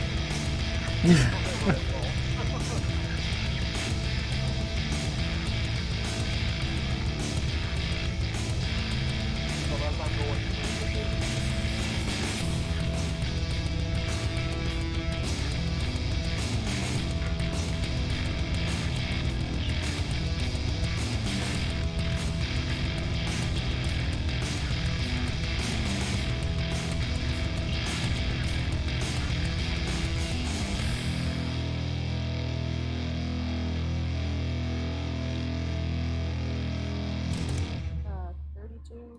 bunch of damage. I believe I did that plus the 8 rush. Sounds right. Alrighty. This is not going as expected, but it never does.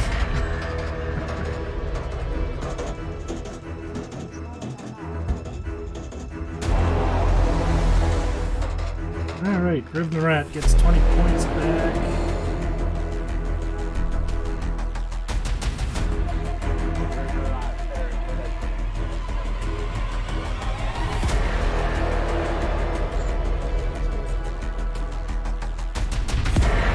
Alright, that brings us. That's his turn. Range.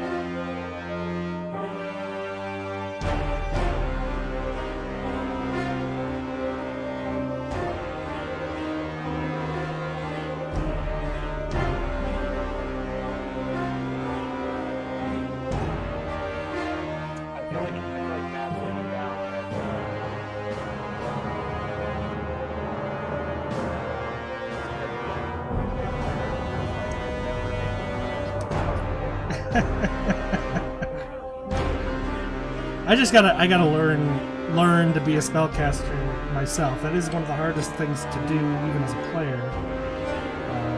So figuring it out for a bunch of NPCs can be really tricky. Although Dungeons & Dragons is making it a lot easier than that stupid D&D spellbook site I used to use. Alright. Ooh, that's a good combination.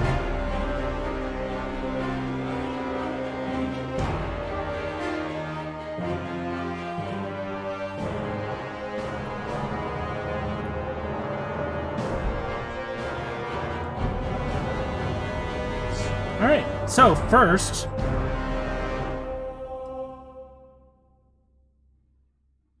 Rivenart getting fairly pissed at how much damage he's taking. Going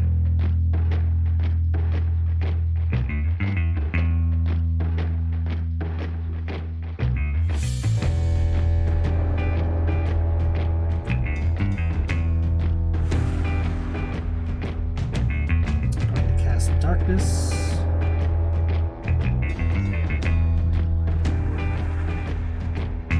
Yes, it does.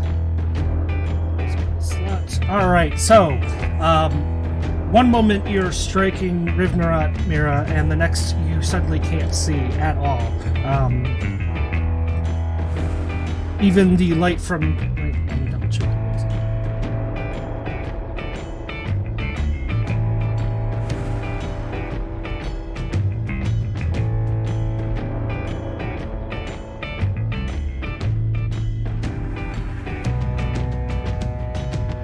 Yeah, even the light coming from your radiant wings is snuffed out, and you are surrounded by pitch darkness, as well as Nelia.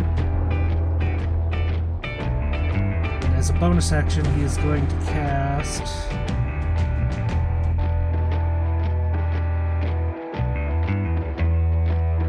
Let's see, 5 feet.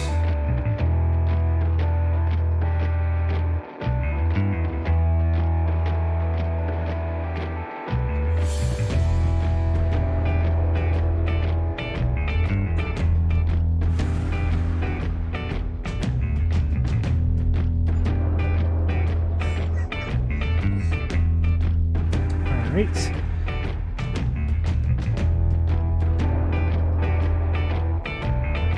He's going to cast Misty Step.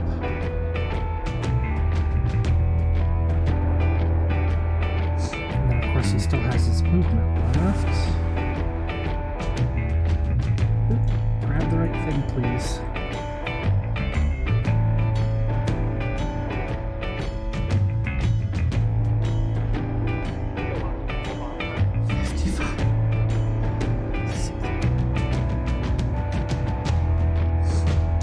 Dives behind the well.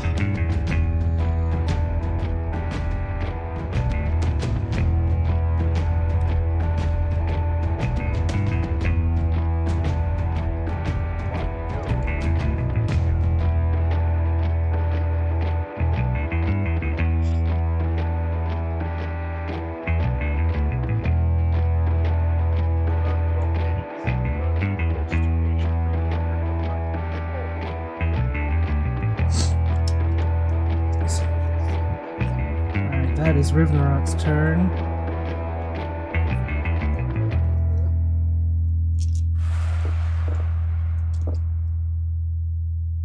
Alright, so Mira, you saw none of this. You see nothing but black. Malcolm, it is your turn.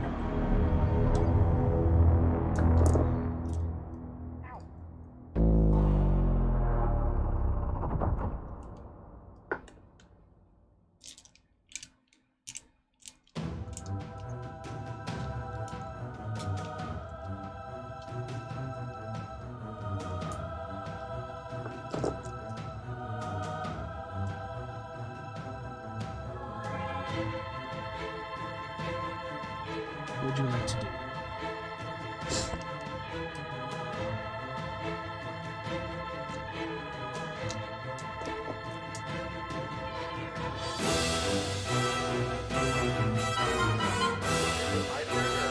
Yep, it's your turn.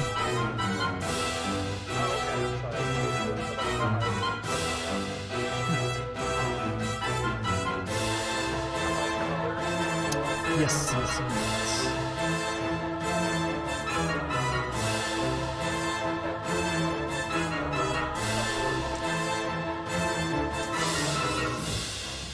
Let me see. He would be under full cover, so I think. Oh, so he really wussed out. Yeah, he dove.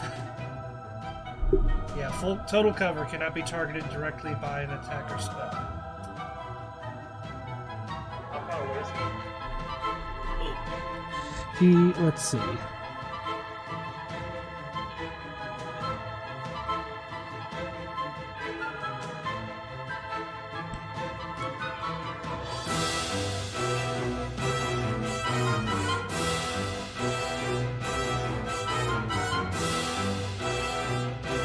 "100 feet as the crow flies." Not sure. Let's see. 20 by 22. Can't remember what we determined that distance was.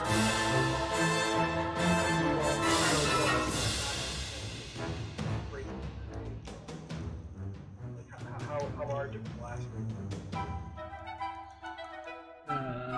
check the item.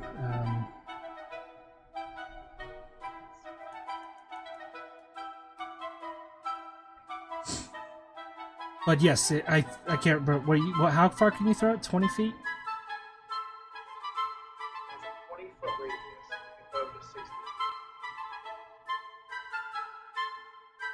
60 feet. Yeah, you'd be able to get it. You'd get it behind that well. Smart. Smart, smart, smart. I'm gonna throw, what's that? That's smart. I'm gonna throw the hand grenade. Alright, what's the dexterity saving throw on it?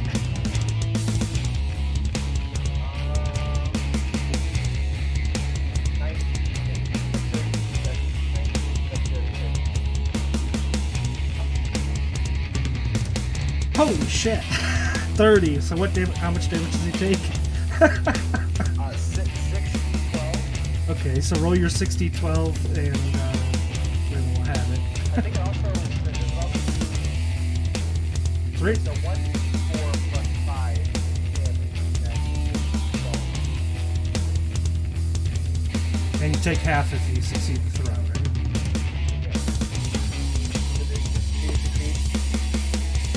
30. 30. I believe that's a succeed, yeah. Okay, so I'll do the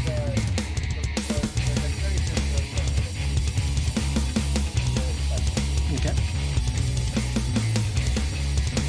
radiant damage is 41. 41 radiant damage?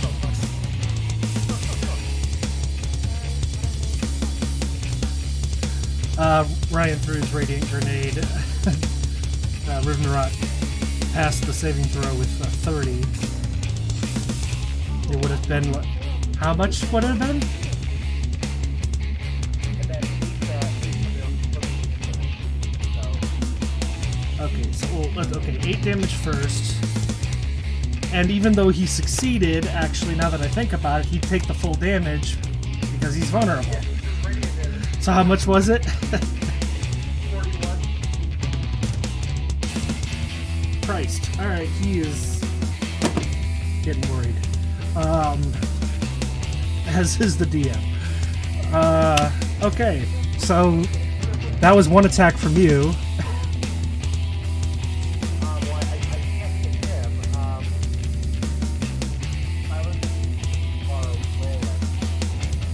What's the range on that?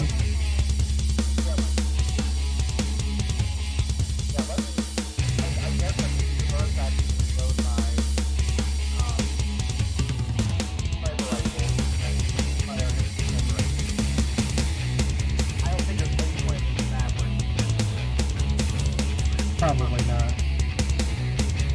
Yeah, that's as the crow fly. That's 210 feet. So.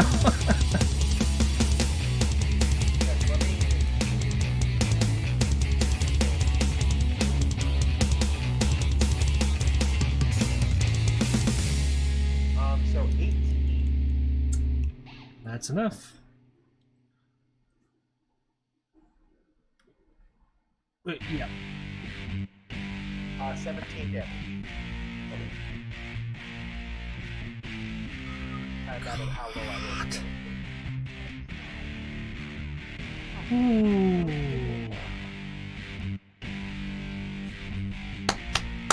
Okay, anything else on your turn? No, I think I've put stuff up about this turn. Yeah. Fuck. Alright, I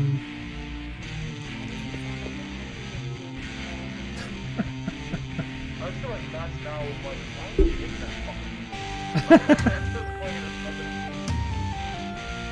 Oh, good. Okay, it's Celeste's turn next.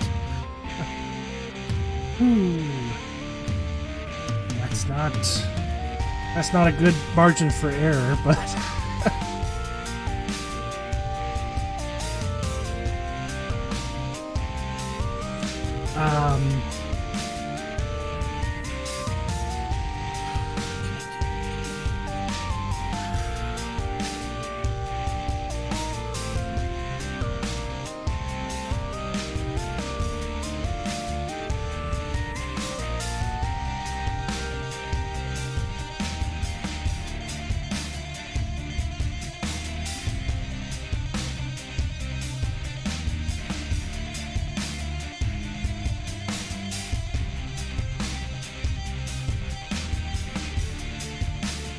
Oh boy.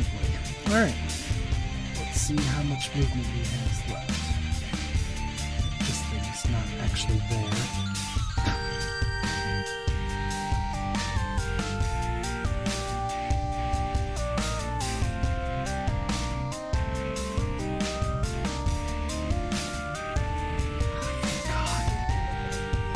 Yep. Alright, so he continues dashing towards the gate, bursts through it. The doors swing open and then swing back closed behind him just from the force that he charged through it with.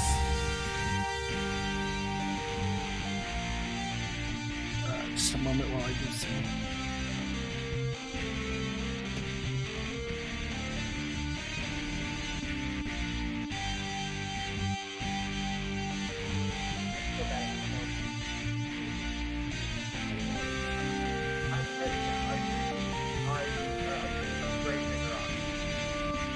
That would have been smart. I would have been so upset, but that would have been so smart.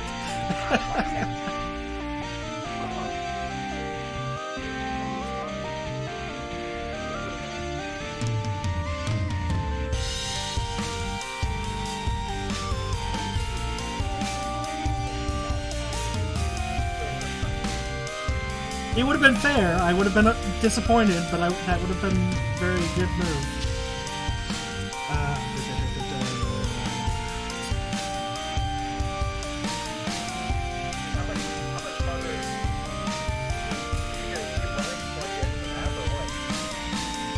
I mean, at this point, you can't really tell what he's doing.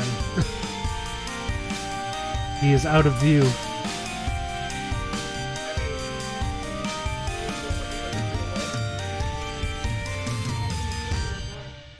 I mean, once he moves further away from the wall, I would still have an angle on it. It's true. Imagine how far away from the wall he gets.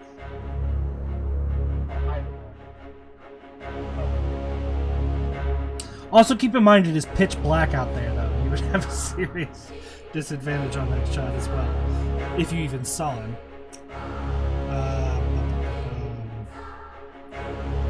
Yeah, he's got one response slot for that.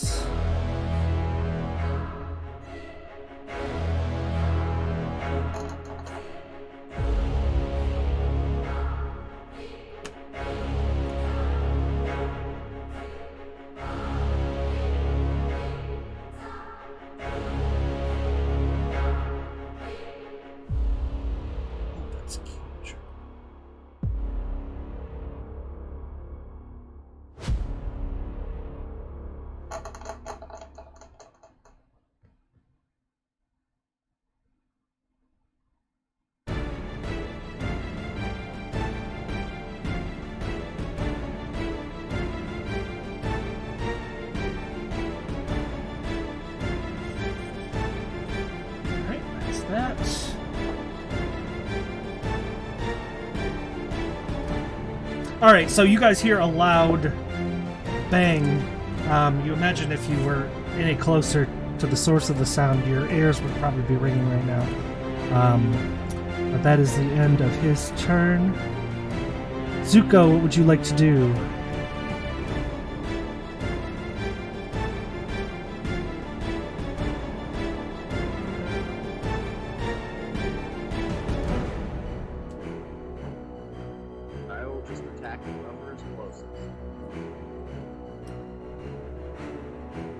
To you, that would be Rivnarat. Okay. Uh,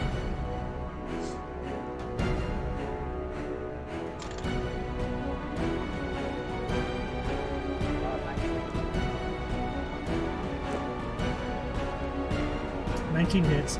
You know something? One thing, Ryan, I haven't even been taking into consideration, but it'd be too complicated anyway. They're still fighting the army on the other side of that wall. You're still in... occasionally having to dodge arrows hitting the battlements.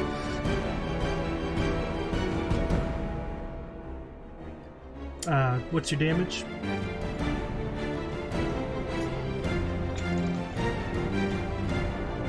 You might. I'm sure he'd know it.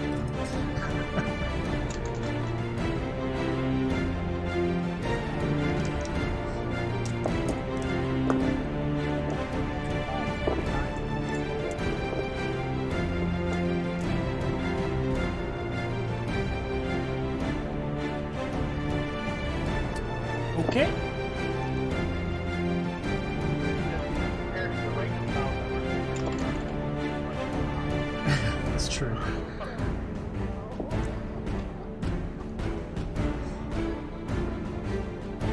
just rolled a nat 1. So that's a critical fail. Roll another d20. Yeah.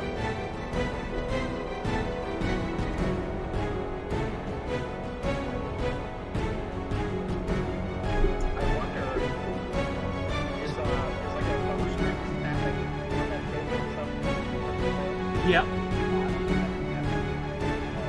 Oh, true. That's true, yeah, it wouldn't apply to that weapon. It would be damaged. Can you, did you roll another d20? Yep. Yeah. Okay.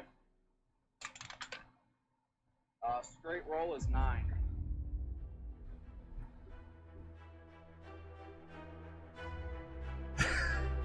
Okay, kind of funny to imagine how this works on the flying carpet.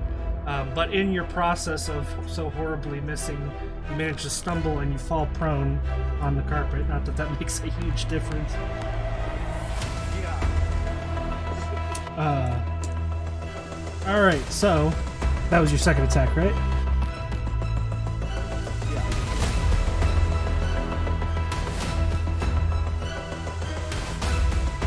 That brings us to the Ranger.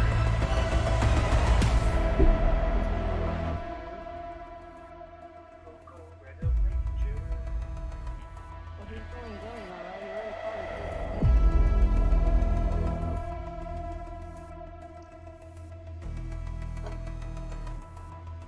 25 to hit on Kron Zoom. That is 11 points of piercing damage plus Hunter's Mark.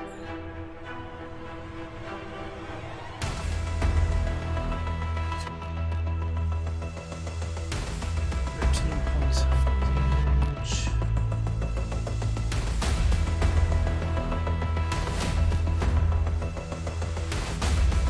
Second attack.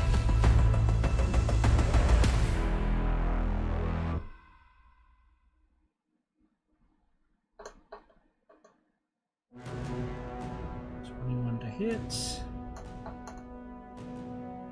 6.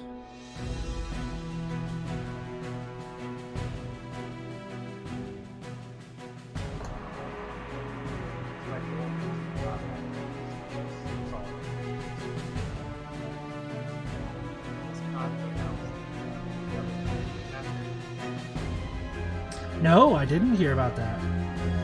Diablo 2 Remaster, seriously? Ah, okay.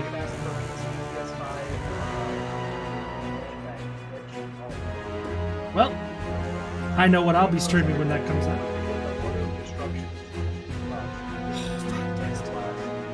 Yes. So I've honestly been planning on streaming Diablo 2 itself at some point, but remaster would be even better. As long as they don't F with the system.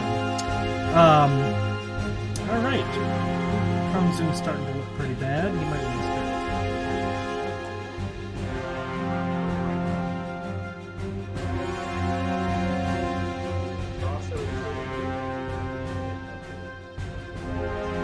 Wow.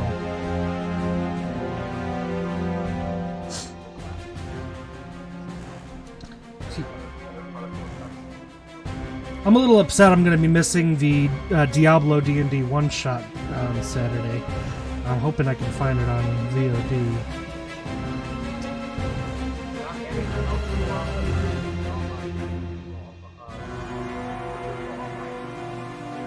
Okay. Alright, he's going to drop Witch Bolt finally.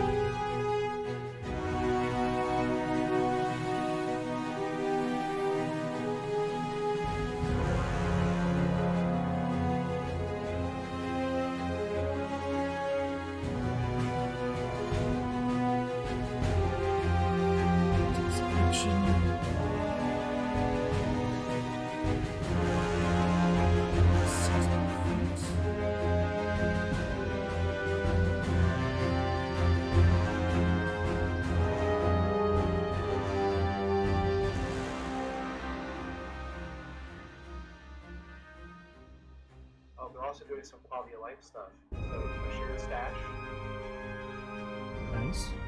character. Auto one for gold.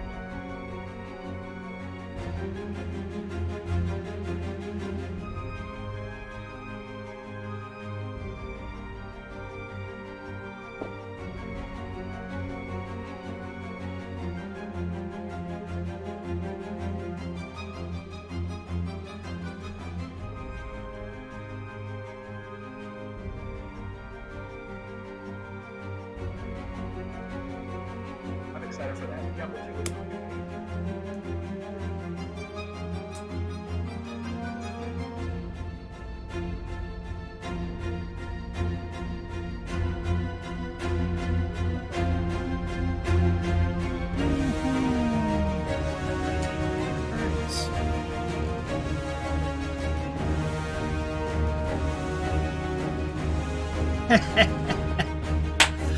Okay. This is going to make that your strategy a bit interesting.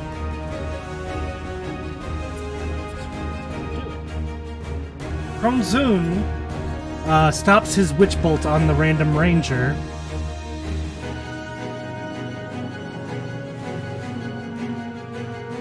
And kind of waves his arm down through the air, and you see a tear in thin air that opens up into a small doorway, which he steps through.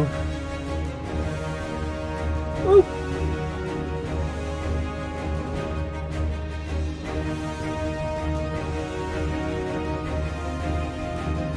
Okay, surface up there isn't very good, but next thing you know, Malcolm, you've got Kromzun standing right in your face.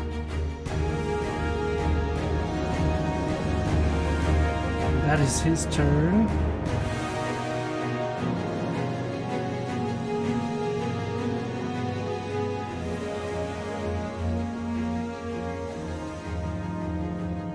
Callum and the other ranger are a bit confused since he's simply vanished from view from their perspective.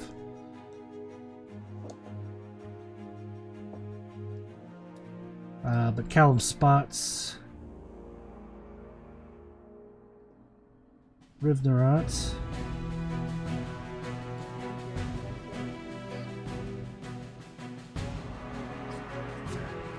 Balls.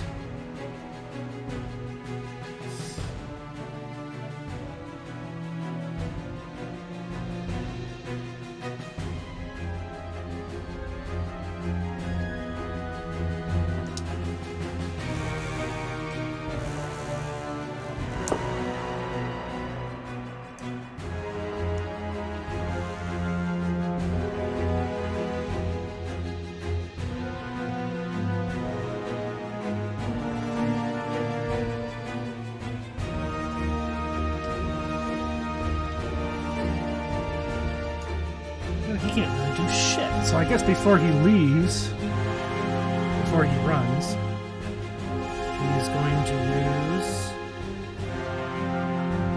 Cure Wounds on the random ranger. So they get 10 points of HP back. And that's Callum's turn.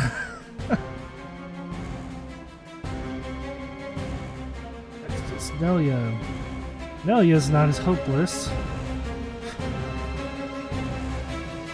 Slightly more to get in range.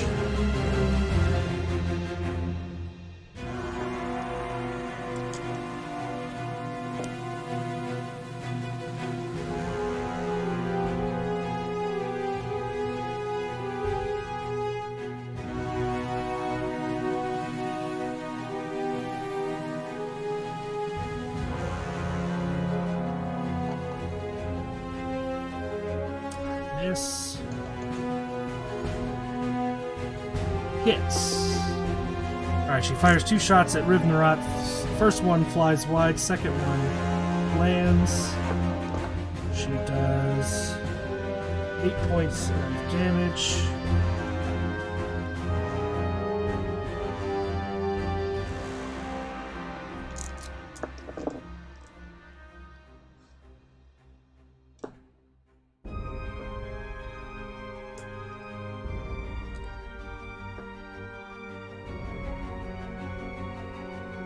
Alright. Brings us to the top of the round again. Mira. Oh, lots of stuff. Alright, you're here.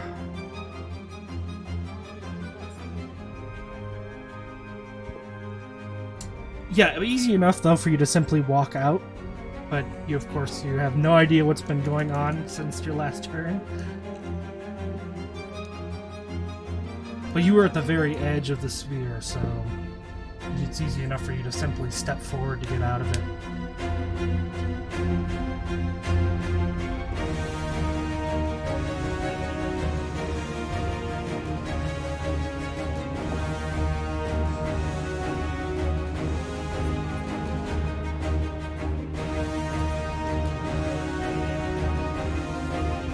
What's your range?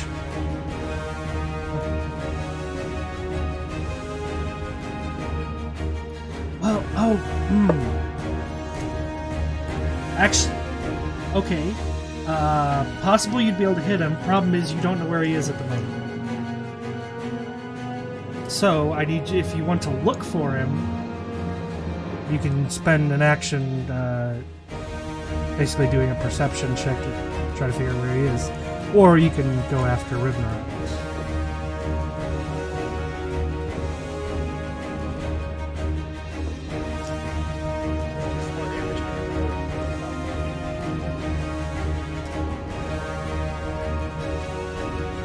You can't use that on Firebolt, that's a weapon. That's the... Oh, what are you doing?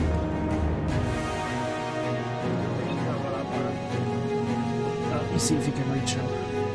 5, 10, 15, 20, 25, 30. And you said with fly you have 40, right? 35, 40. That would put you about there. So you can firebolt for now and then add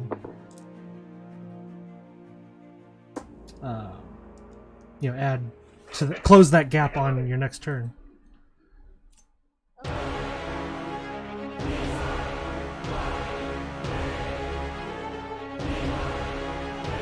Can you read that segment of the... Or wait, I had it.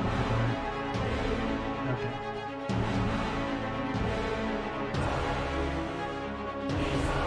Well, I'm not sure if the radiant damage applies to a spell. Or just weapon attacks.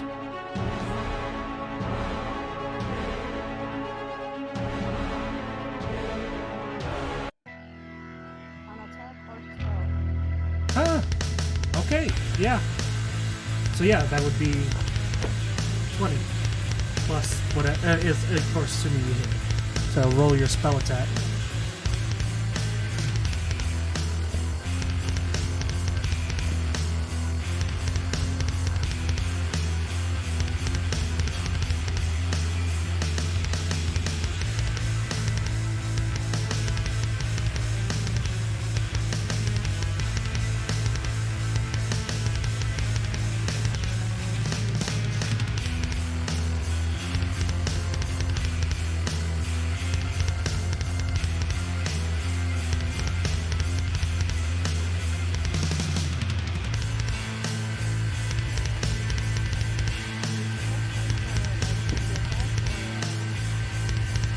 Yeah, that's your spell attack bonus, I believe.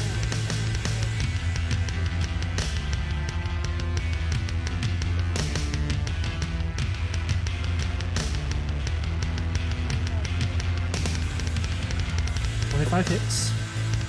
So roll your damage plus 20. 2d10 plus 20, you have a chance of doing 40 damage.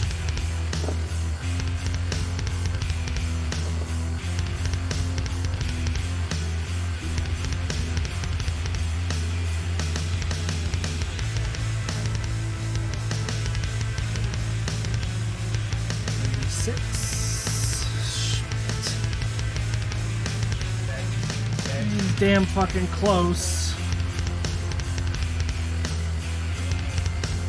Oh god.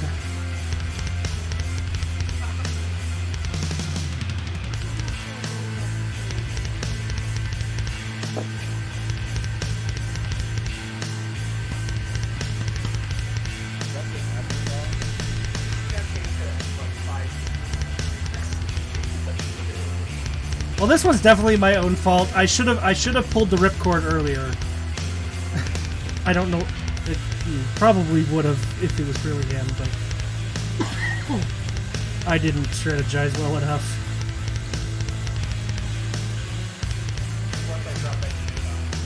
Yeah, that.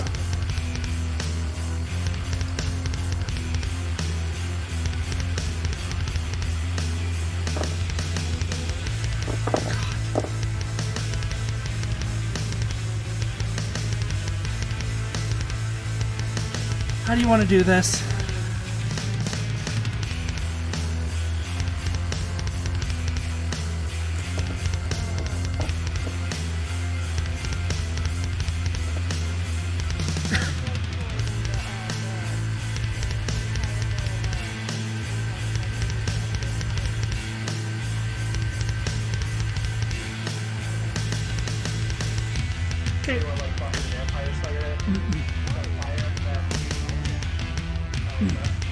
Alright, so with two quick bolts, one from each hand, Mira launches 2 fire bolts into Revnarat, who seems legitimately surprised as the second one strikes him, completely igniting him on fire. And as his body dissolves in the flames, you hear this high-pitched,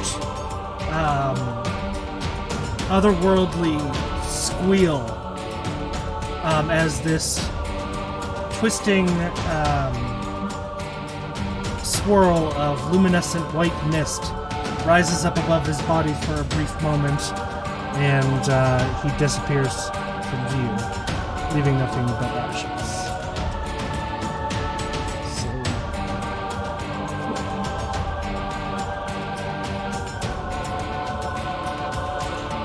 Sweet Jesus. Okay, so Rivnarat's dead. Kronzun sees this from the top of the wall next to Malcolm and screams, looking more enraged than he has this entire battle.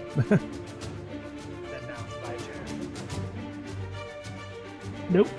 Well, wait, yeah, it is, because Rivnarat's dead. Sweet. Yeah. So Rivnarat is... Oh, God. Alright.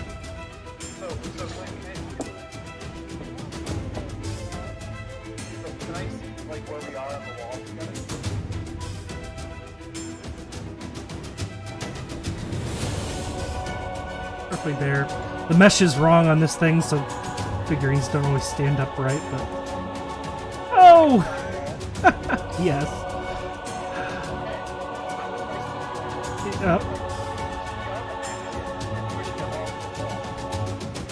So, strength checks then.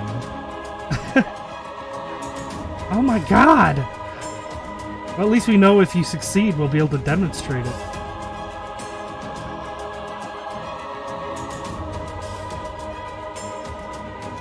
Alright, so, strength check.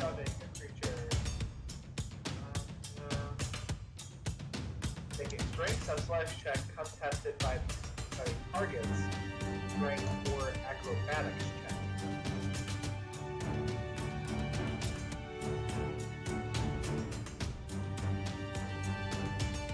Alright, so make your,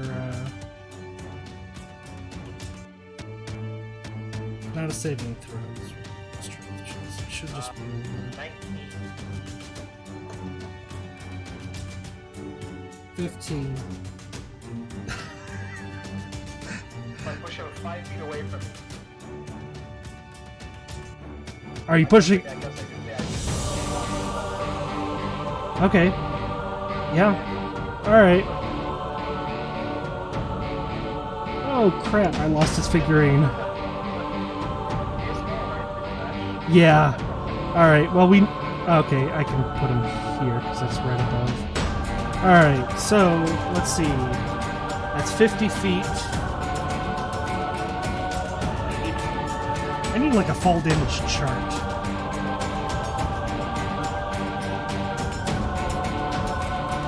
Probably.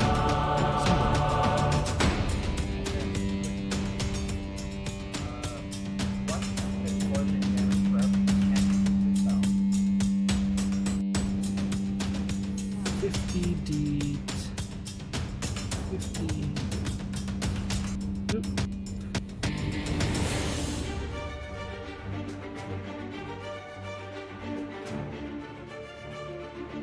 Best part is that only takes one of my feet, so if he's still alive, I'm gonna shoot him.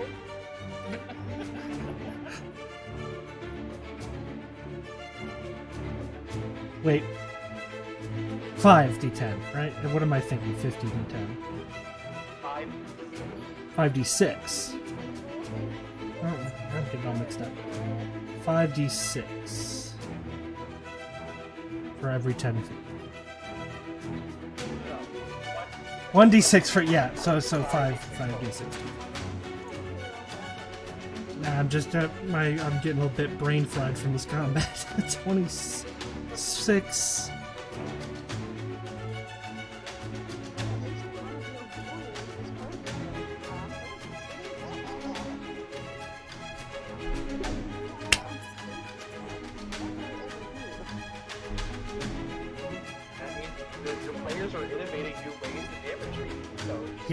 Yep. Hold on.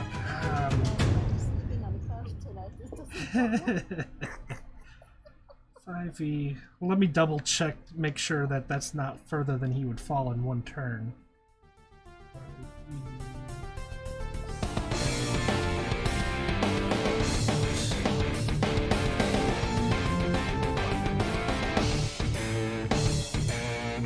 This 50 feet's a pretty big distance.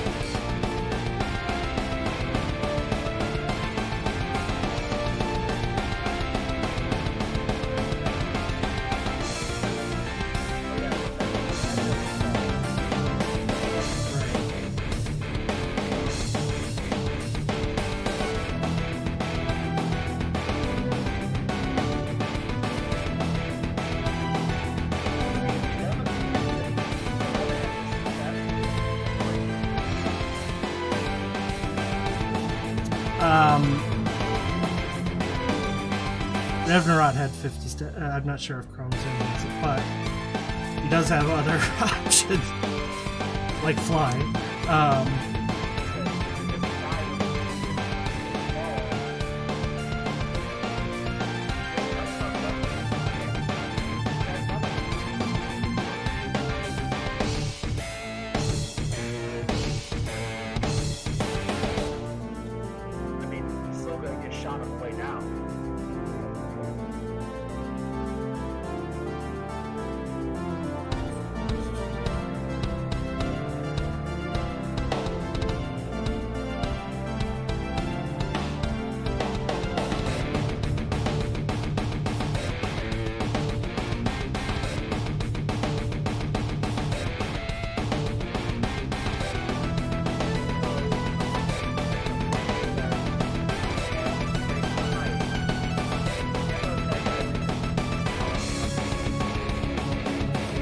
Well, I mean, if they've got something.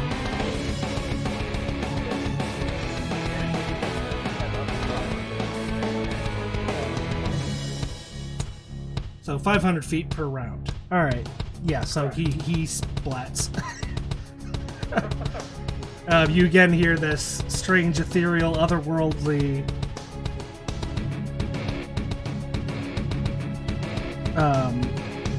screeching sound as the vampire equivalent of a soul is released from his fleshy form.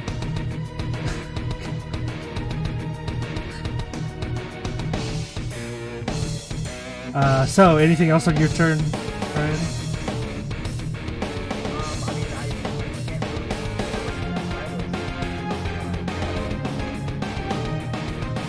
Not at the moment. And you can hold an attack in case he appeared in some way. It would definitely be disadvantage if you could see him, but if he does, you can hold that attack. Alright. I'll hold the attack. Let's change this stuff up. Okay. That brings us to Colossus.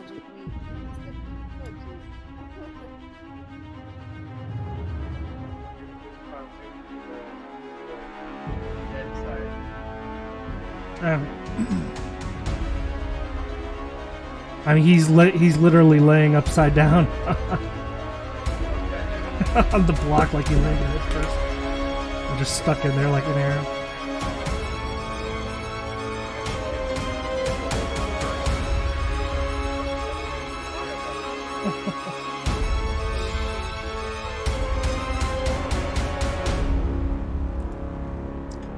Wow. Okay. So 20.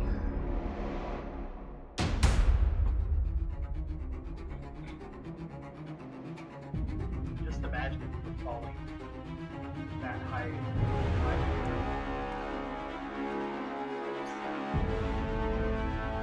You really like have to fall out.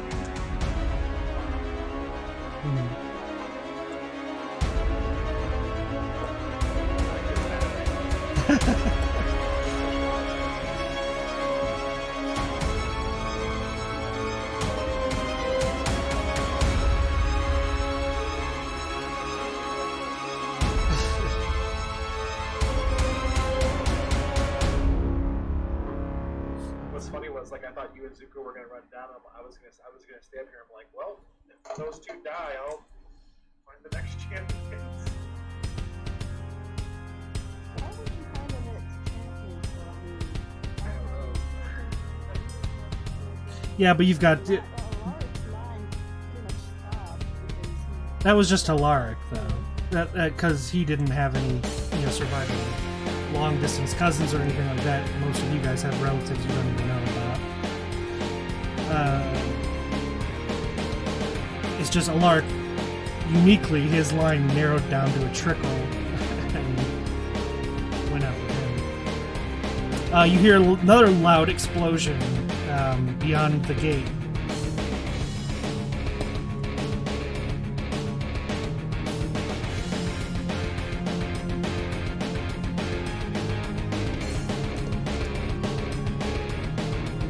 Zuko, this is your turn.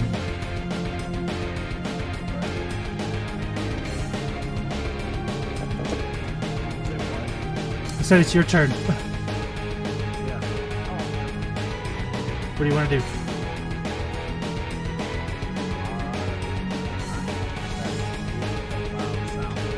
Alright, so you're gonna... Wait, let's see how much speed you got. Or unless, of course, you guys want to drop out of initiative. Since all threats are... visible threats are gone.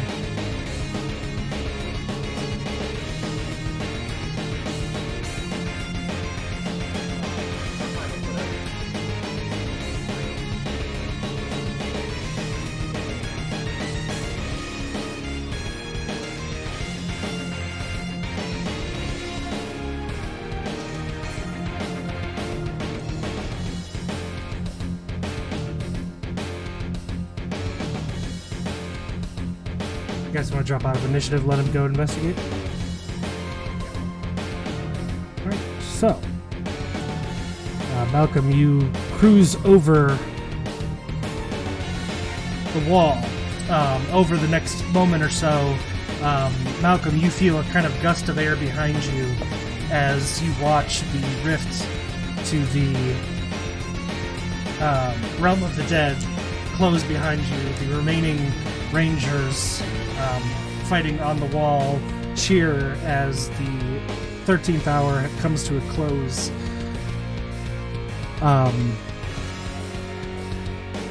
Mira, you and the other Rangers, the Rangers there in the courtyard, look at each other with a bit of relief and surprise at successfully taking out 2 elder vampires so easily. And Zuko, as you crest the wall, roll an investigation check.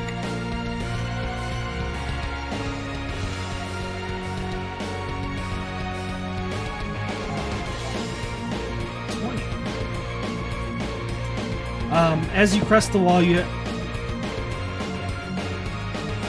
I'm sorry, I'm gonna... can you roll that a second time to see if you get lower? Because I just realized you'd be at disadvantage. It's not dim out here, it's pitch black. There's no light source out here. Yeah, night vision just allows you to see dimly in pitch black, so it would be a disadvantage, but you can still see.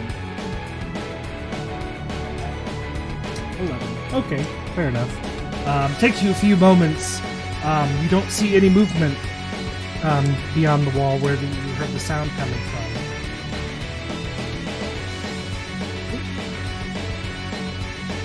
But after letting your eyes adjust a bit,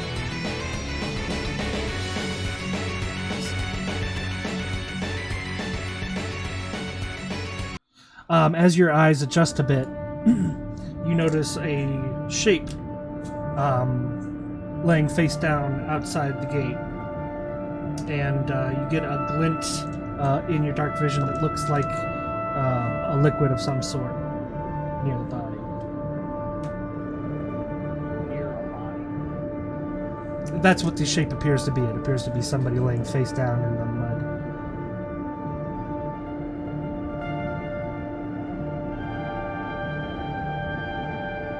What would you like to do?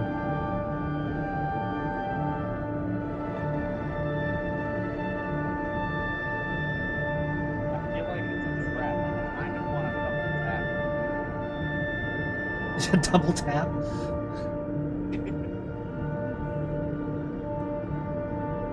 Yeah, make your decision what you want to do.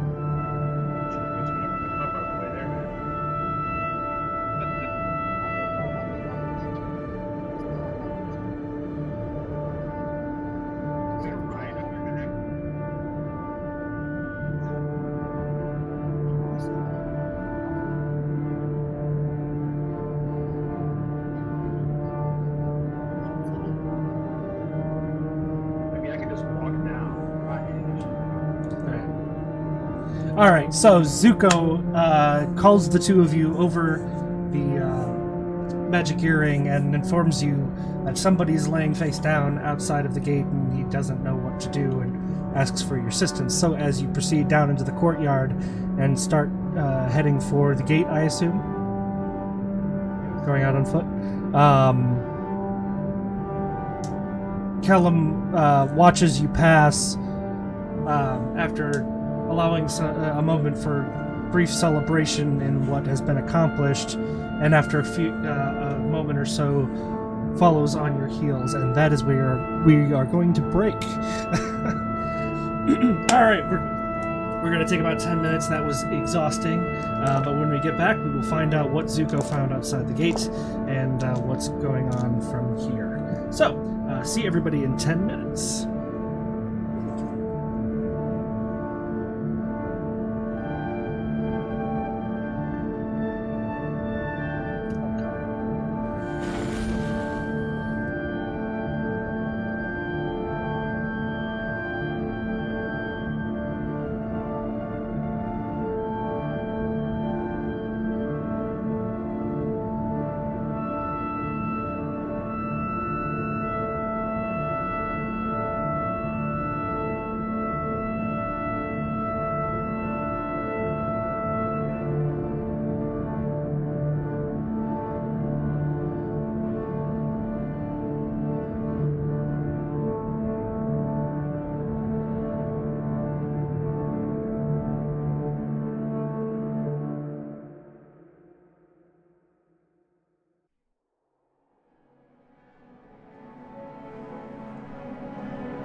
And welcome back. So, unfortunately, it appears that I may have had the audio for the party off for the entire first half of the stream. So if you're watching this, it has probably been trimmed down to the second half of our session. I apologize for anybody who was trying to watch during the first half and couldn't hear anybody, but we've made some adjustments, and I think by next session I will have a solution to make sure that doesn't happen, so I don't have to micromanage it. Just know that the first half of the session was just full of my tactical brilliance. Yeah. Alright, so if this is the beginning of the video that you are watching, so far the Regulators have faced off against the original three vampires, who proved to be pretty powerful, but were operating at half power, having been basically just reawoken, and managed to get rid of Rivnarat, the vampire, from their vision, as well as Kronzun. And Kronzun was killed by Malcolm pushing him off of the top of the fort wall. There were several loud explosions outside of the fort after Salas, the last of the three vampires, tried to escape the fort, and Zuko went to investigate. The only thing he's able to see in the pitch darkness is what appears to be a body laying flat in the mud, and a pool of liquid forming around it. So, now that combat is over, I'm just going to, for the fun of it, flip the table. It's not for the fun of it. You're frustrated. I think that counts.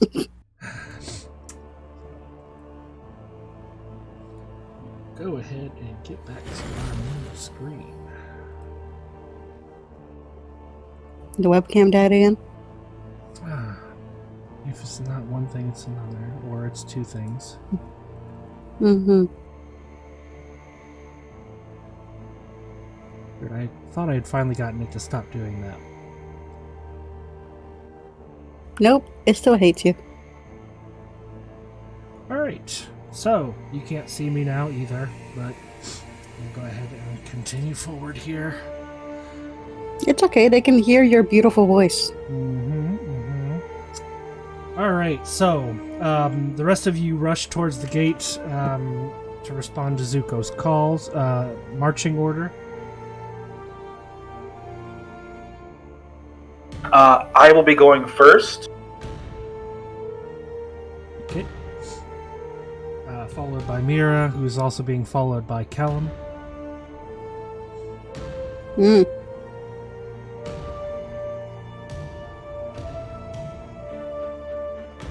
And I'm going to open up the gate and immediately use Eyes of the Grave. Good idea. Okay.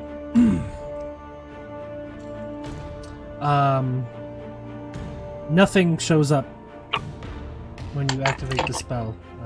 Does not appear to be any undead within 60 feet. Oh my god. But you do see up close a humanoid form laying flat in the mud.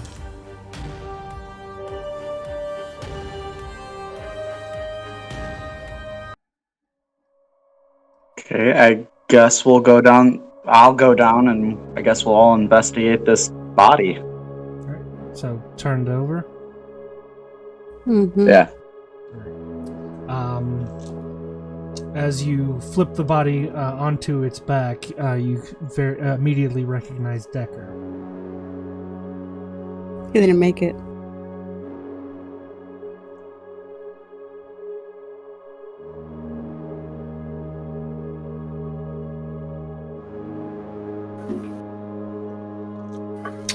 Callum, So I guess we're just gonna touch the body, I guess?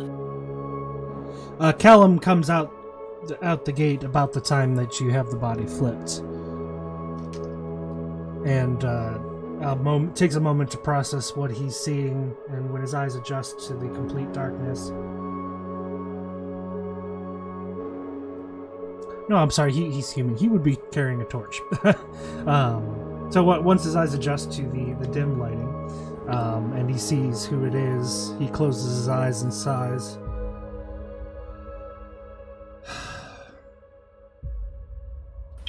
Could you help me carry him in? Unless you want to go try to hunt down that one that escaped us. I could get some help from inside if you prefer.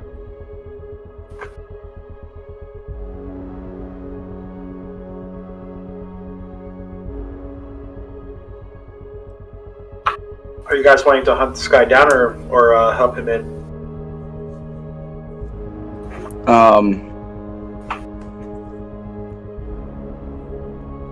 If Decker's dead, I think that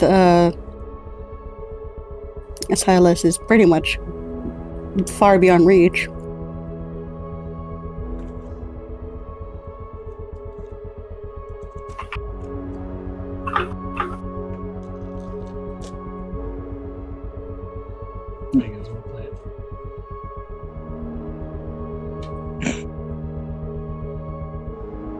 I guess we just try to recuperate and, help him out. Alright, so you guys help pick up Decker's body, and Callum leads you into the courtyard and towards the temple, or the chapel, more like, to Joanna. Before you reach the doors, several Templars come to take your place and take his body in. Nelia approaches Callum and informs him.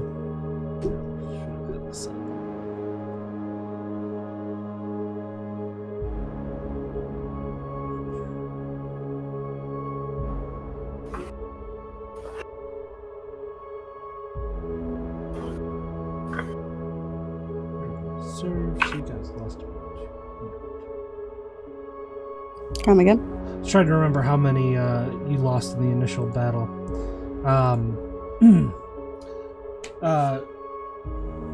She comes up to Callum. Seeing Decker being carried in, she kind of brushes past it and immediately addresses Callum, says, "We lost about 150, at least those that are beyond helping." And Callum looks at her and, "Why are you telling me?" And she kind of gestures towards the door. "Well, it may not be official yet, but you are in charge here now." Callum looks down. Right.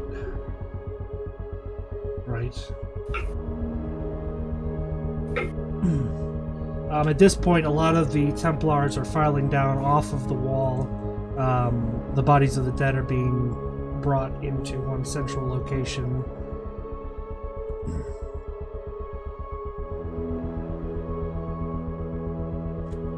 And he gets everybody's attention, takes a deep sigh, and says, "The 13th hour is over. We have lost many good men and women, and a time will come to mourn them. But for now, take peace in our victory. The wall stands, the Templars stand, and we go on to fight another day. Those of you who can, take some rest. The sending will be at noon." He turns back to you. "I guess I have some business to attend to. Sure, you have places to be, but I would consider it a personal favor if you stayed for the sending. There are rooms available for you over at the canteen."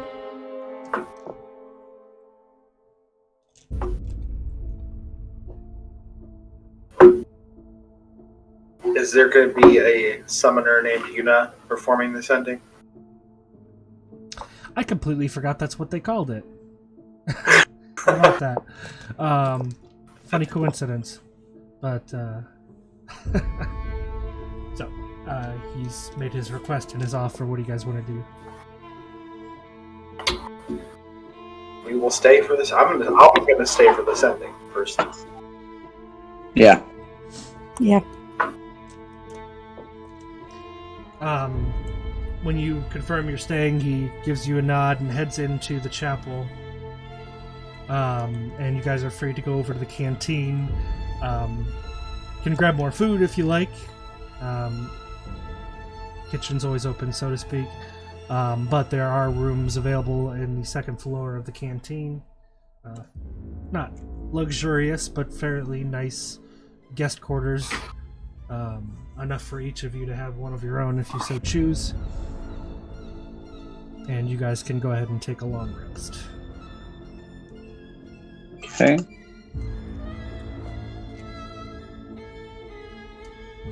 Advance the clock here at least 8 hours. Yes, let me click the long rest button.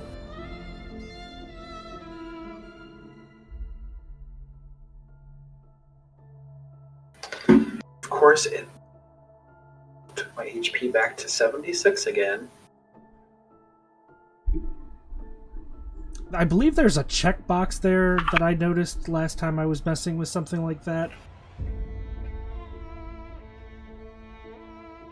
That asks if you want to reset it. Yeah, I'm not sure. Oh wait, reset maximum HP changes during this rest. I probably should have unchecked that box. Okay. I'll make sure to do that next time.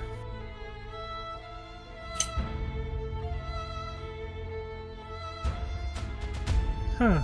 Callum didn't really take a scratch during that fight. Listen. Thank you. Take a hit at all. Myself either. Although I Man, did push somebody down. dimension wall. dooring up to you on that wall was the biggest mistake that guy ever made in 5,000 years.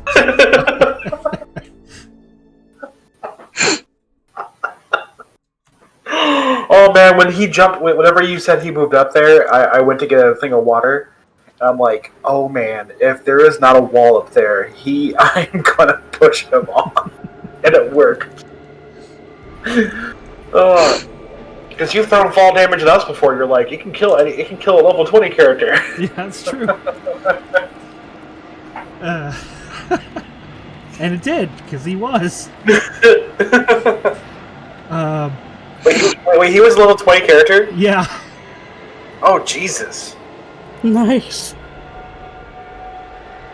Alright, so you guys take your long rest. Of course, first thing in the morning, you can go downstairs for a meal.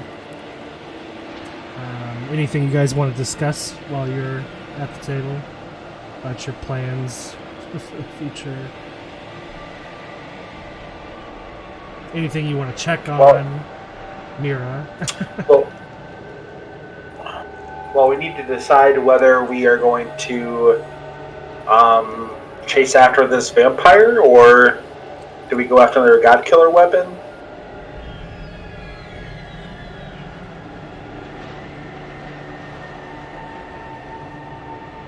I don't know. I think vampire might be a better choice. That's what I'm thinking too. Is I'm just not sure how well we're going to be able to track him after the whole night. Exactly. Although we do have we do have you, Zuko. Yeah. Mira, you notice first thing in the morning that even though you've healed up from most of your injuries from the previous night, you still have a dull burning sensation under your collarbone.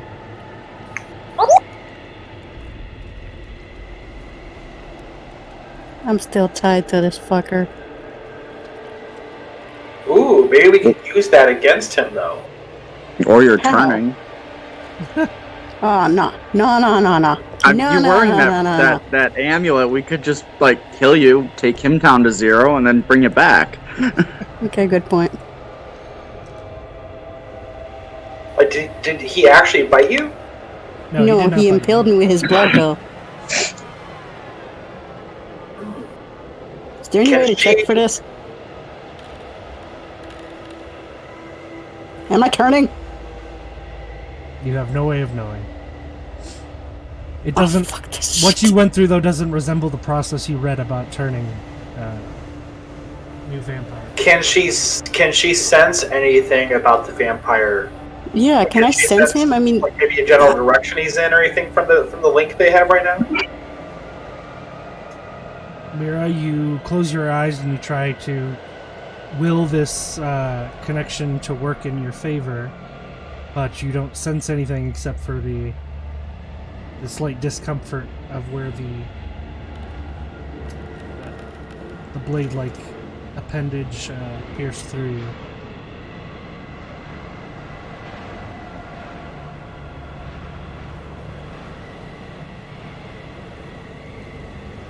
it's too bad. I actually wanted to sort of play the part. Oh, yes, what is your bidding, Time Master, and then fucking kill him. Had the boys kill him. You don't get any sensation of being charmed or anything.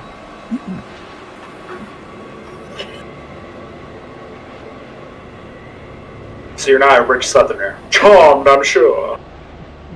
What would you guys like to do? Well, I think Can we call we're gonna- Kaylee in? Maybe she could take a look at it. There's also clerics here. Okay, good point. I'm gonna go and get this checked out. Unless you boys want to come tag along. Up to you. How much time do we have to the sending? A few hours. You've got time to mess around.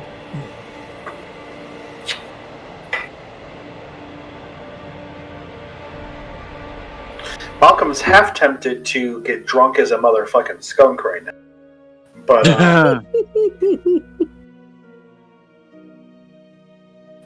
he'll tag along with with Mira. I'll follow as well. Alright, so you head across the... Oh, you guys really do care. Well, yeah, I mean, if you're not around, who's going to take all the hits from not staying out of the ring? I love you guys too. We need the meat shield. Come on now.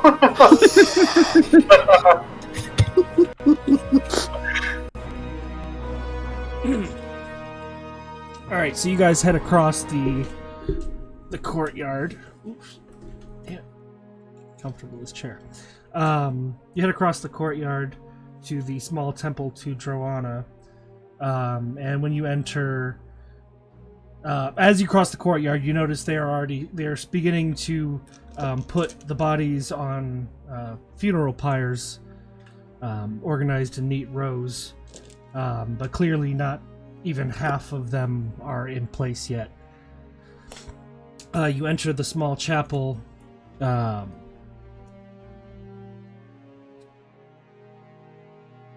And you see there are more bodies being blessed by a handful of clerics that are working inside the chapel. You see supervising it is the short gray-haired cleric that was on the platform with you before the battle.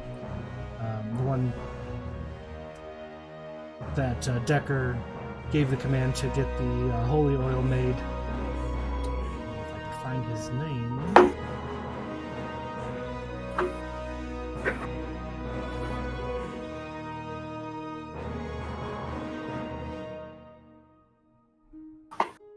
I really should make a shotgun. Yes. It's on there. Rommel, he actually notices you and isn't too busy to come over and talk to you. We all appreciate what you did last night. Is there anything I can do to assist you? Yeah, I need you to check on this wound. The vampire struck me with his blood, and it's an uncomfortable burning sensation. Hasn't gone away. It didn't heal.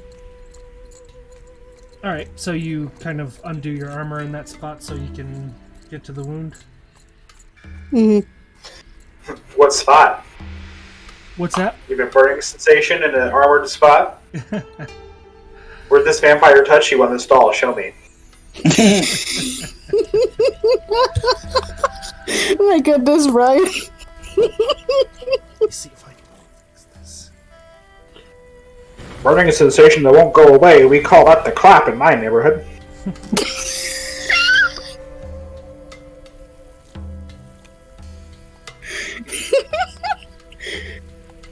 Hey, there we go. Hey, you're back. Green screen isn't working for some reason, but hey, we can do it. And my face is on. I mean, it's green. So, I mean, it technically is working. It's just Yeah. the virtual... Your background's not working, yeah. At least the frame is working better than the way you had it set up last time. Yeah.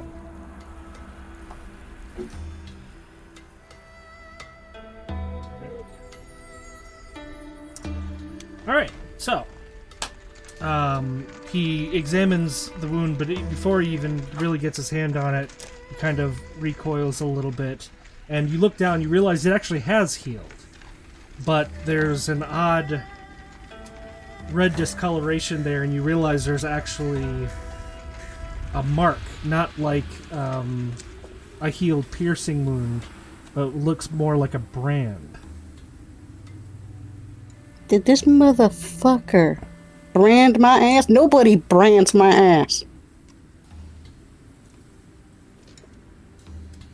It seems this vampire wanted to make sure he would be able to find you again.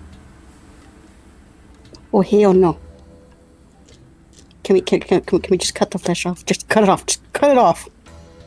Afraid that wouldn't do any good. I have something I can attempt, but I can't guarantee that it'll work. This will take quite a bit out of me. Feel free to try it. I'll try anything. When you said you branded her, I initially thought of Blade. Like the brands of the familiars. Mm-hmm. Yeah. You see his magic at work. For a long moment, he's trying to dispel this, but after a few moments, he sighs. My apologies. This is quite powerful hemocraft. It doesn't put you in any extreme danger. Does make it difficult for you to hurt him, and unfortunately, I noticed. It means that he will be able to find you when he needs to. Wish there was more I could do to help. Great. Hey guys, maybe we could use me as bait.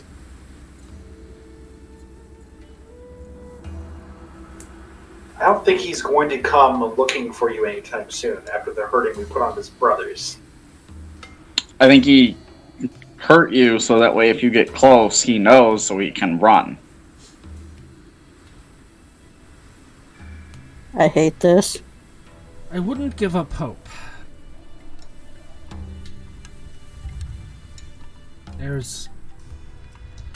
You can find someone else with a powerful enough magic to attempt again. You may be able to get rid of it yet, but otherwise it will last until the vampire decides to brand someone else, or until they dispel it. Do you think Lorimer could help? Thinking was maybe Lorimer could help. Also, I guess I could use the Vox Caspa and see if maybe Dustchin could do some flybys and kind of quarter the ground looking for the vampire too. That's a great idea. Do an air search. Is that what you're gonna do? You're gonna call him to order him to do that? Yeah. Okay. I mean, he's not making any money for us right now, so he might as well do something.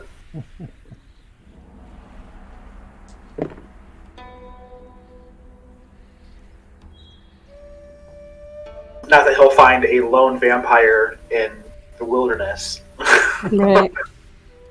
It's daylight though. He had to stop somewhere for shelter, right? True. This is a good time to hunt him down because he won't be moving. Assuming our research was correct. Then the only question remains is how far did he get before the sun came up? 8 hours is a decent amount of distance, especially at the speed he moves. Right.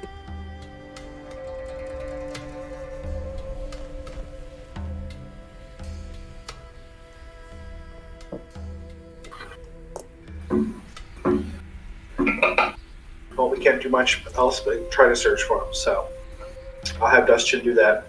Okay. Alright, so, you guys mill about for a while longer and you order Dustchin to go out and search.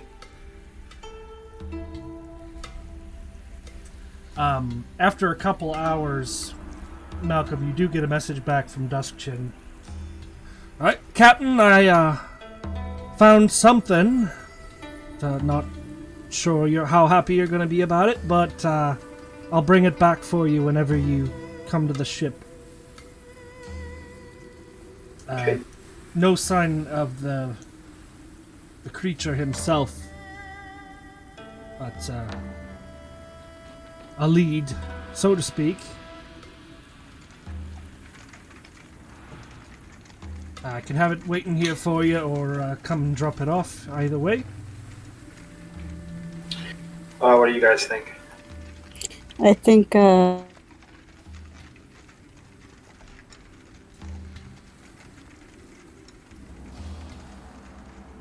I mean, we I do mean, have. if we have the ship nearby, I mean, that'll be better anyway, you know?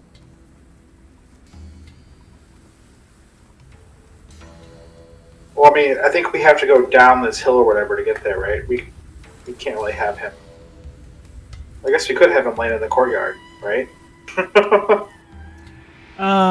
Probably not enough space left with all of the funeral pyres in there. Would be tight. You can just land on top Can of you him. hear me now? I Yeah. mean, they'll see him coming and they'll move, right? I mean, they're dead bodies. They really can't move Well, themselves. okay, they're What I dead missed? bodies. What's that? What did I miss? What do you mean? Oh, we're talking about landing the airship in the courtyard. See, I knew I was gone for a good minute. Alright. Everybody went quiet, and I was like, was it that bad of an idea? And No, I realized well, nobody you know- was talking. You know what? Lark would have already fucking landed that ship in the courtyard. Oh, yeah, True. no Alright. doubt. So shortly after you get that message, a Templar comes over to you and says, Callum wants to see you in Decker's old quarters. Okay. Let's go see Callum. Right, so you follow the Templar over to the building where most of the Rangers and the higher ups at the fort make their home. He guides you upstairs to a room just above the sort of planning room, the war room, where you initially discussed the issue with Decker, and you're led into a fairly decent-sized chamber where you see, excuse me, you see Callum solemnly going through what looks like personal belongings.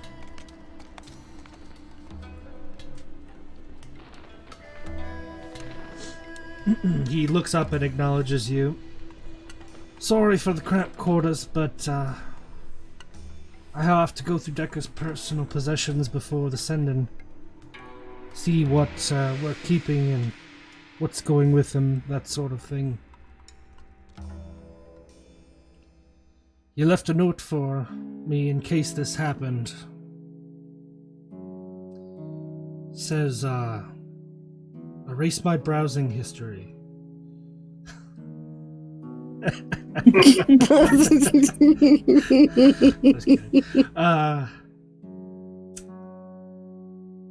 It reminded me that now that I'm Lord Commander, I have to ask the big questions. Think about the world outside our walls on both sides.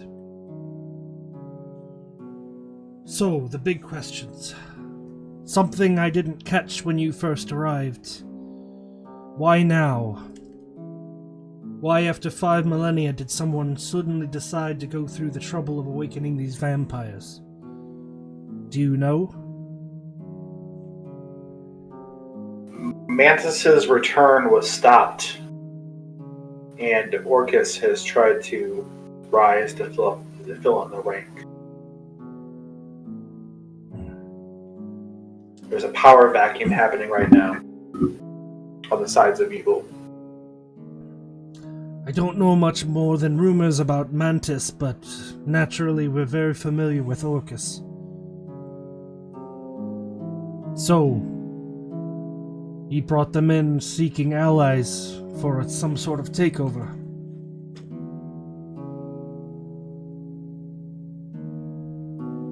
And that's what we seem to believe. There isn't much more we can do to help beyond what we already do every day, but I do have a friend on the other side who may be able to get some information. His name is Janus. Last I heard he headed east, but I'll try to get word to him to head back this way. Try to let you know when he's near.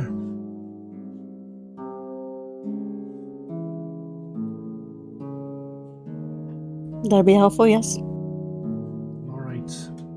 Where is it you usually stay so I know where to send word? We usually stay in our ship. Malcolm, do you think, Should this be another person with the scroll of message? yes. How many different strips can we cut this thing into? I forgot. Me too.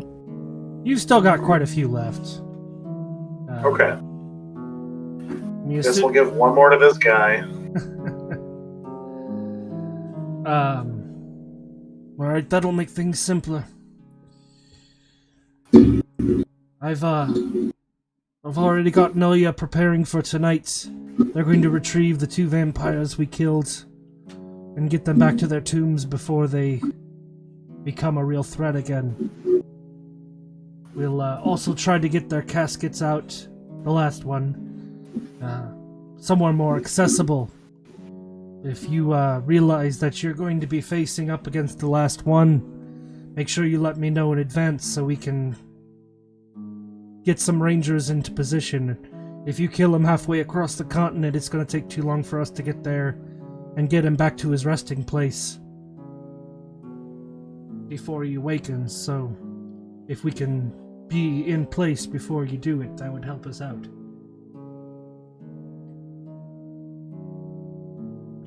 Sounds like a plan. Alright. He gives you kind of an odd look, Malcolm, and points at you. Weren't you wearing that shiny R badge when you came in here? I could have sworn you were. Yeah? Is it not on me now? It is not. If you look down, you realize it is not on your jacket. Yes, it's missing. Oh shit. He lets out an exasperated sigh and kind of stomps across the room to a small wooden door. Not human-sized. So almost like a small cabinet in the wall. And he opens the door. Jack! A few moments later, coming just into view of the candlelight in the room, you see a small capuchin monkey. And he pulls from behind his back, and you can see the glint of the gold and silver in his paw. What have you got there, Jack? And the monkey kind of guardedly unfolds his palm, and you can see your badge sitting in his hand. Callum goes to reach for it, and the monkey pulls it back. Do you have any food on you? I mean, I have rations. We have rations. I've got some jerky. Zuko, do you still have some of that cheese left? It's moldy.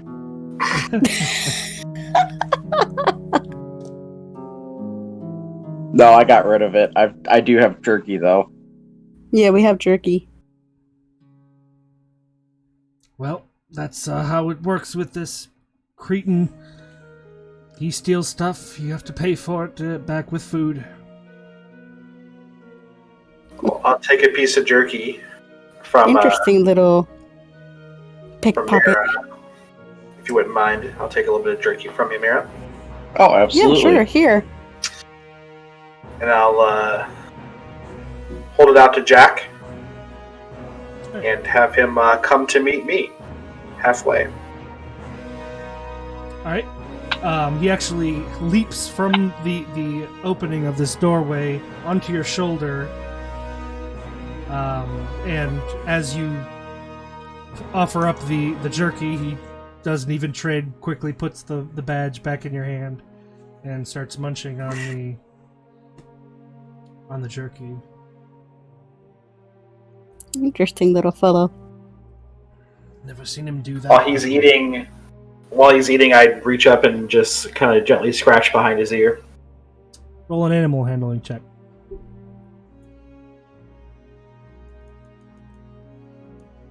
Animal handling. 21 total. Ooh, that's good. He graciously accepts the scratching Doesn't make any defensive move, doesn't seem to distrust you. Jack's a holy terror. Don't understand the creature, but only a minor nuisance, I suppose. We put up with him because of Decker.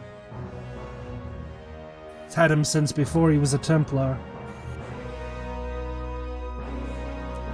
Well, poor guy just needs some direction, probably. What you see as a nuisance, I might see as an ally. That's the way Decker That's an saw it interesting way too. of putting it. Used to go out with him when he went ranging, before he was Lord Commander. Got himself bit, though. Turned undead. Thing should have died of old age a long time ago. Interesting. I know a thing or two about the undead. Says death. It's strange. Doesn't seem to know what he is. I mean, he doesn't need to eat, but he still insists on stealing random trinkets and demanding food and payment for them.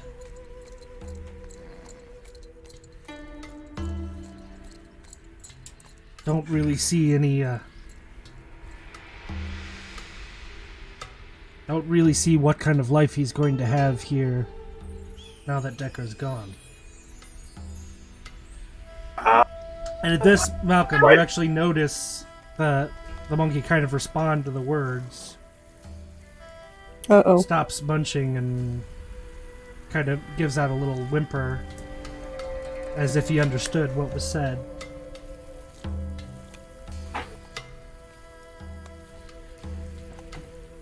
I'm going to try to comfort him and again scratch behind his ear and just let him know that he can come with me if he wants. Roll another animal handling check. 11. You don't feel like you've entirely cheered him up, but he seems to be as comfortable with you as he is with anybody else. And Callum says, well, I'm sure Decker would be happy if you took him out and gave him some sort of life. I'm sure no one here wants to take care of him, so consider him yours. Just be careful. He gets into direct sunlight, it doesn't hurt him, but it reveals his true form. Same thing with the red-crowned moon, of course. So make sure nobody can see him when that happens. We're used to it, but other people might freak. That'd be great for a laugh, wouldn't it be, Malcolm? It would be. I don't know how much life I can give an undead creature, but I'm sure we'll have some fun times together for sure. Very well. There you go, Jack. Someone's offered to take you out of our hair. What do you think?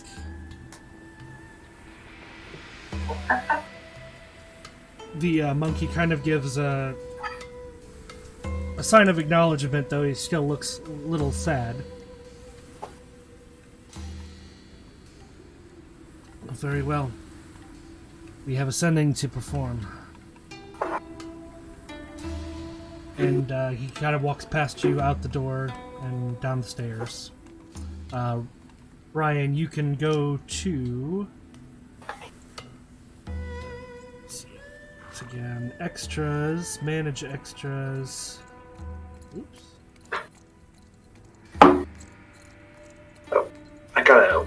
They rolled a 1 on their API check. Yeah, I got the same thing. Okay, so might be having an issue with the site, but when you do, I believe you are able to add creatures to your profile, to your sheet. Yeah. And he is Jack the Capuchin Monkey. Undead Capuchin Monkey. Why, thank you, Jack. Not you. You named the monkey, Jack.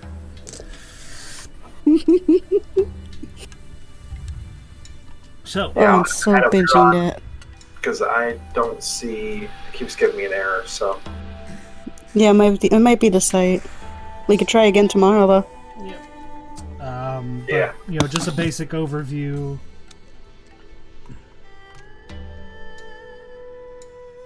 Jack, Undead Capuchin Monkey.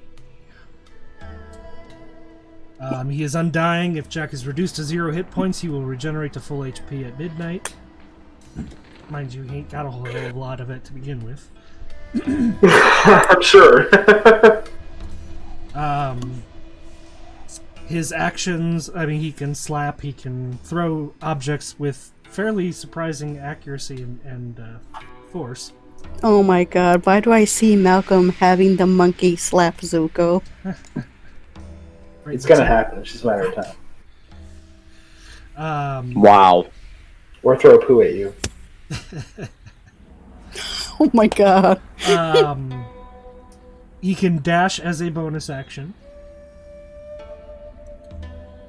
And he does, though you'll have to spend a little time with him to get him to do it on command, and longer if you want him to steal specific things, but he already does know how to make a sleight of hand check to steal one accessible object of obvious value from an individual,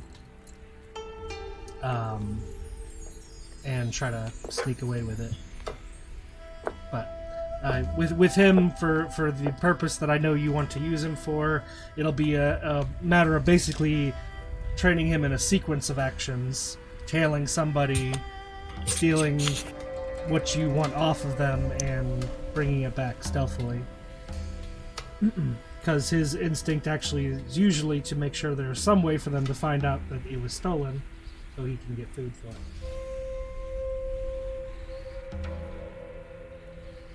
So, that's what you've got there. You guys follow Callum down to the the downstairs part of the building and out the front door. And by this point, all of the Templars who didn't make it through the siege are now on top of funeral pyres. The remainder of the Templars are surrounding the space. Some of them are milling about among the bodies and paying their respects to individuals among them that they were close with. Callum steps up towards the gate side, the realm of the dead side of the entire formation. Where would you guys like to be in the entire arrangement?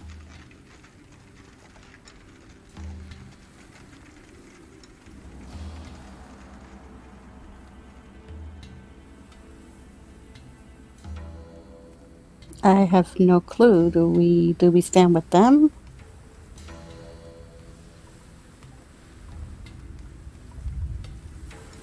Is there any kind of social cue we can take here, or? Right.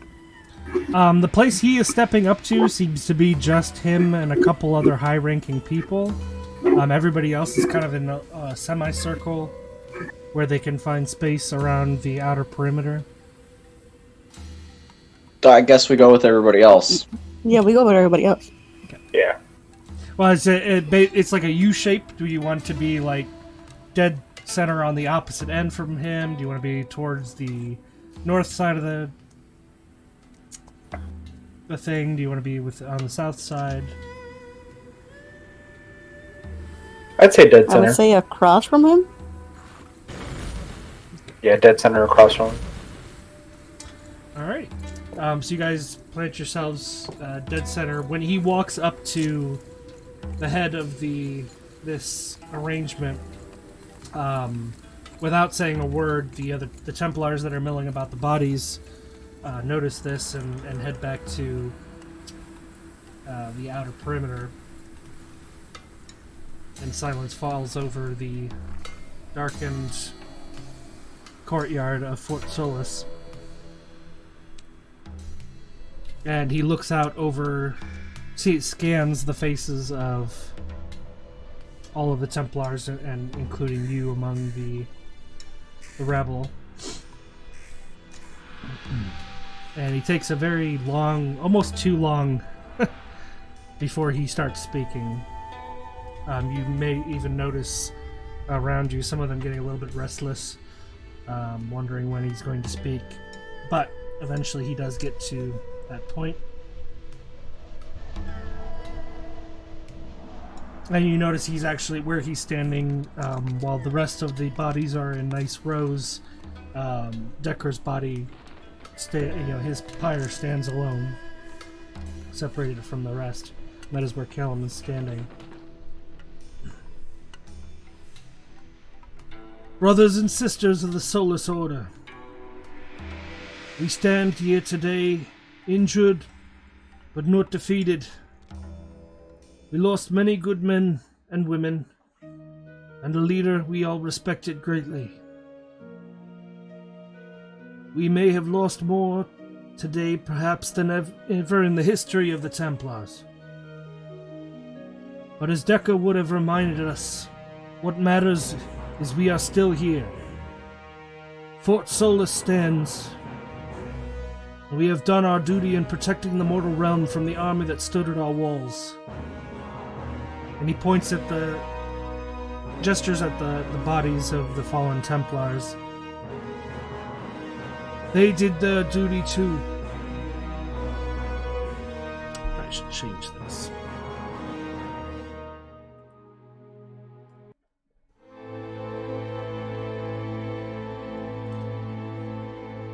They perished in pursuit of that duty, and that is the greatest honor a Templar can have. At this point, Mira and Zuko, you both hear around you the sound of flapping wings and a few quiet caw, caw. And if you take a glance around you, you realize that the courtyard at this point is filled with ravens, perched on various buildings and structures, many of them on both sides of the roof of the chapel to Droana.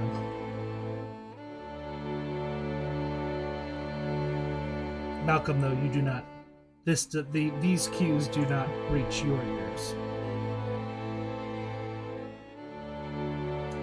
But Mira and Zuko, you notice that the massive amount of them probably equals about one for every body that you are now standing Reapers. around. Do you say that out loud, Mira? I kind of whisper it to Zuko. I say I hear it too. Malcolm, you hear this, and you hear them talking about it anyway, even though you didn't hear the wings.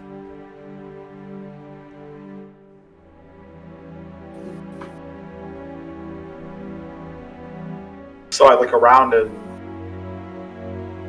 You do not see the ravens, however, you see something slightly more jarring. As you look around and to see what they're talking about, you see, standing in these same odd places that they see these ravens perched on, places no human could normally stand or even get to in many cases, you see people, mostly men.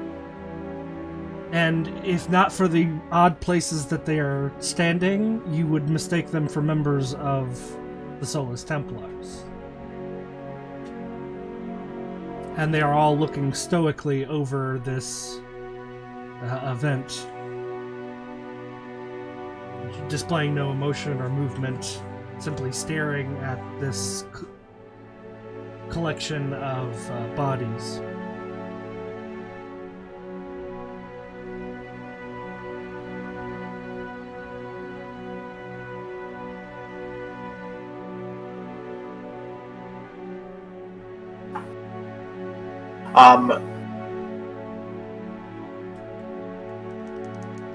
Do any of them notice me? Yes, actually, as you scan around and notice them, anytime you stay and focus your attention on them, they do for just they're almost 100% motionless, but when they sense your gaze upon them, they actually do turn their head towards you and give you a nod. That's not creepy at all. Yeah. You're deaf, though. I mean, you saw a Reaper take Alaric. True.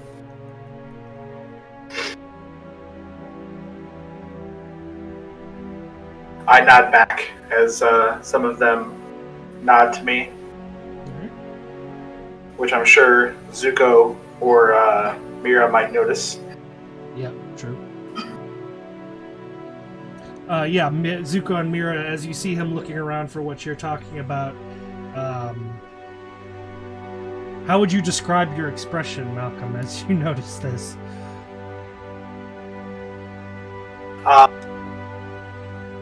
Very grim. Mouth tight at the corners. It's a very somber affair. Okay, but you guys do notice him nod in seemingly to nothing, possibly in the general direction of some of these ravens that have appeared here. Alright, so while you guys are observing this phenomenon, Callum goes on for a while. When your attention returns to him,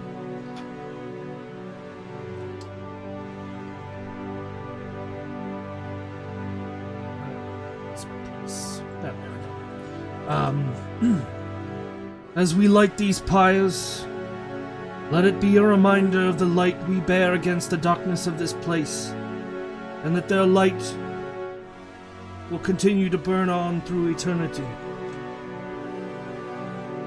He looks over the bodies and seems to address his next words directly to them. Templars of the Solus Order, your watch in the mortal realm has ended. Let your service to Joanna in the next life bring you even greater honor. Until we meet again.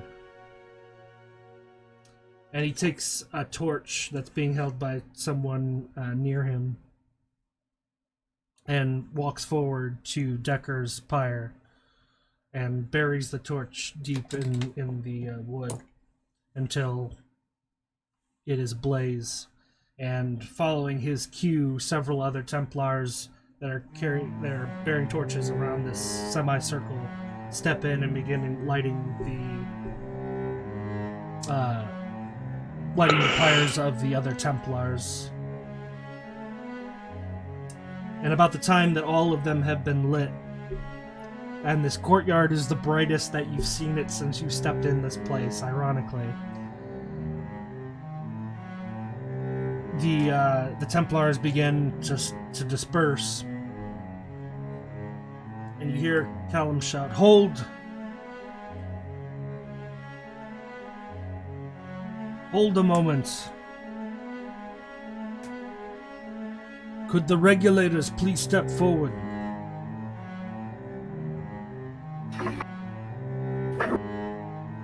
Stepping. We're stepping. Yep. Alright, so you guys walk between the rows of these now burning pyres to join him up at the front. As you look around, you see the Templars a little bit confused. This is outside of the normal procedure of things, but they're curious. And as you get up to him, it says, "Please kneel."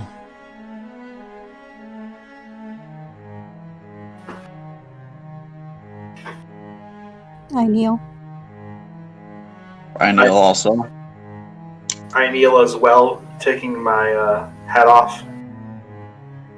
He pulls out his longsword. You see now that this is not the nice, shiny, really well kept one that he was carrying when you first met him, but it looks older, a bit more worn in, probably Decker's. And he begins one by one, as you guys are kneeling in a row, tapping you on each shoulder. for your service here at Fort Solus. As Lord Commander of the Solus Templars, it is my honor and privilege to name you honorary members of our order. Though the world needs you elsewhere, we will always recognize you as our brothers and sister. Rise, Templars. Your watch has begun.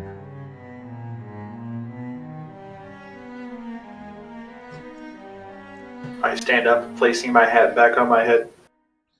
The group I of stand up Templars and I around react to this with a little bit of shock and confusion, but gradually there is a murmur among the group, and that gradually evolves into cheers.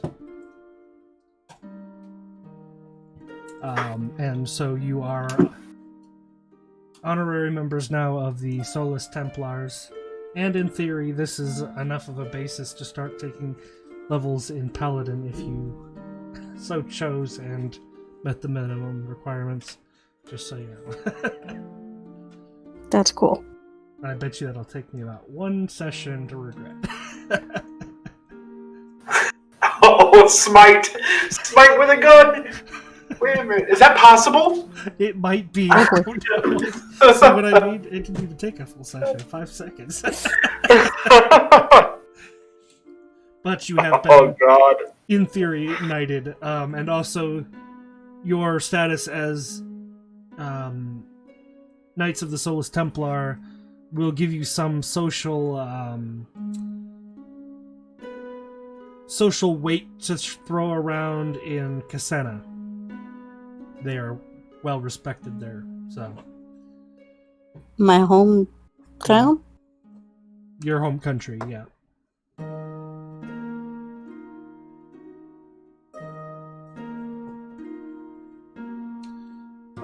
The crowd does eventually start to disperse, and Callum says to you, I'm thankful for everything you did here,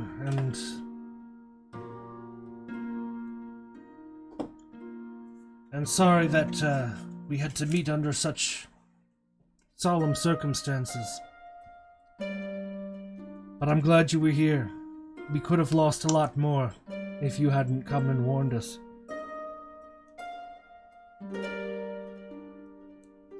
It's what we do. Pretty much. Well, I'm glad you're doing it here. We'll hold the fort. You go out there and deal with all the things we can't get around to, yeah? Yeah. Don't be strangers. You're welcome here anytime you like. And, like I said, let us know when you think you're gonna go after that last one. We'll be ready. We definitely will. Best of luck in everything you do. I've gotta go learn how to be a leader. You're starting to do just fine. Appreciate the vote of confidence. I knew this day would come, I just didn't think it would be so soon. Well, I've got work to do, things to prepare, so... if I don't see you before you leave, thanks again. And he kind of... Thank you. Goes off to his business. So, it is now just afternoon. It is still, of course, pitch black around you. But the fort is, as the bodies gradually burn, the Templars begin to lick their wounds and put things back together and return back to their normal lives. As each body finishes burning, do I see, like, the Reapers disappear? One by one? I'm curious, too. Actually, there's a brief moment shortly after the burning starts. You see those people that you saw, perched around, you see them kind of glide in almost like a beam of light towards the side of these funeral pyres, and they briefly lay their hand on the chest of the Templars before again gliding off into the sky in a beam of light. And Mira and Malcolm, you see this flock of raisins kind of glide down over, gracefully kiss down on each body, and then continue off into the distance, quickly disappearing in black feathers into a black sky.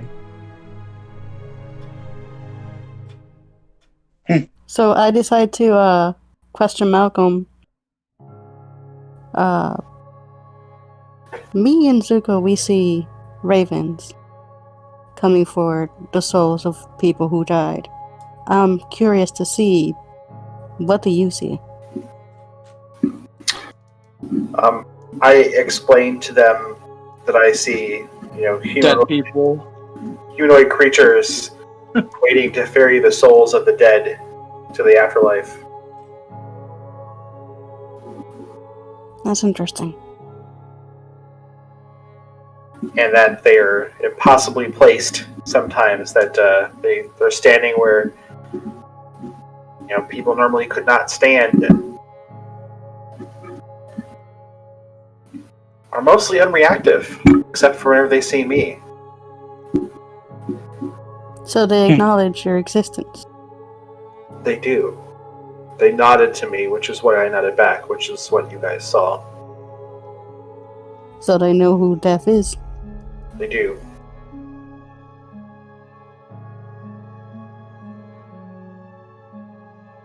It's pretty intriguing. It is.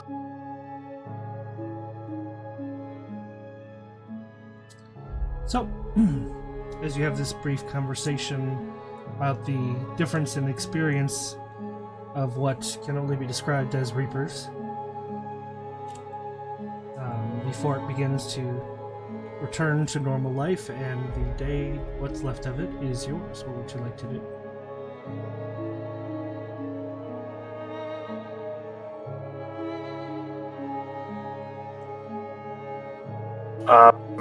Do you guys have anything else to do here, or should we head back for the ship to see what? I don't know if there. I don't think there's anything we have to do here. I don't think so either. I'd say just let's go to the ship and see what Dustchin found. Yes, I've been curious. Yeah, we'll call Dustchin, see where he settled down, and start working our way down to the ship. Okay. Did we ever hear any more from that guy that looked at your wounds? Didn't he say he was going to look into it a little bit more? No, he just clarified that it isn't something that is entirely incurable. Yeah. It is just a very high-level spell required that he was only able to pull off once, and he didn't do it well enough to succeed. So I think we should see Lorimer at some point. Write to him. See what he could do. Got the piece of paper. You've actually got a key to his... A key that leads directly into his tower now. Yeah, we could do that too. Let's see Lorimer, because I don't like this whole mark thing. Makes me feel dirty.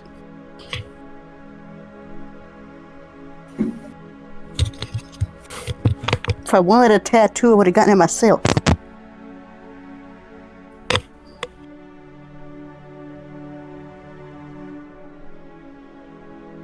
Okay, so...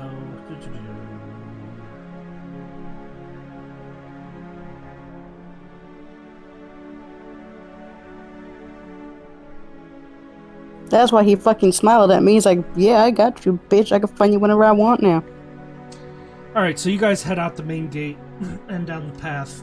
Actually only takes about an hour to get to... Dustchin managed to land in a slightly tighter spot closer to the fort. It only takes about another hour to get... Oops.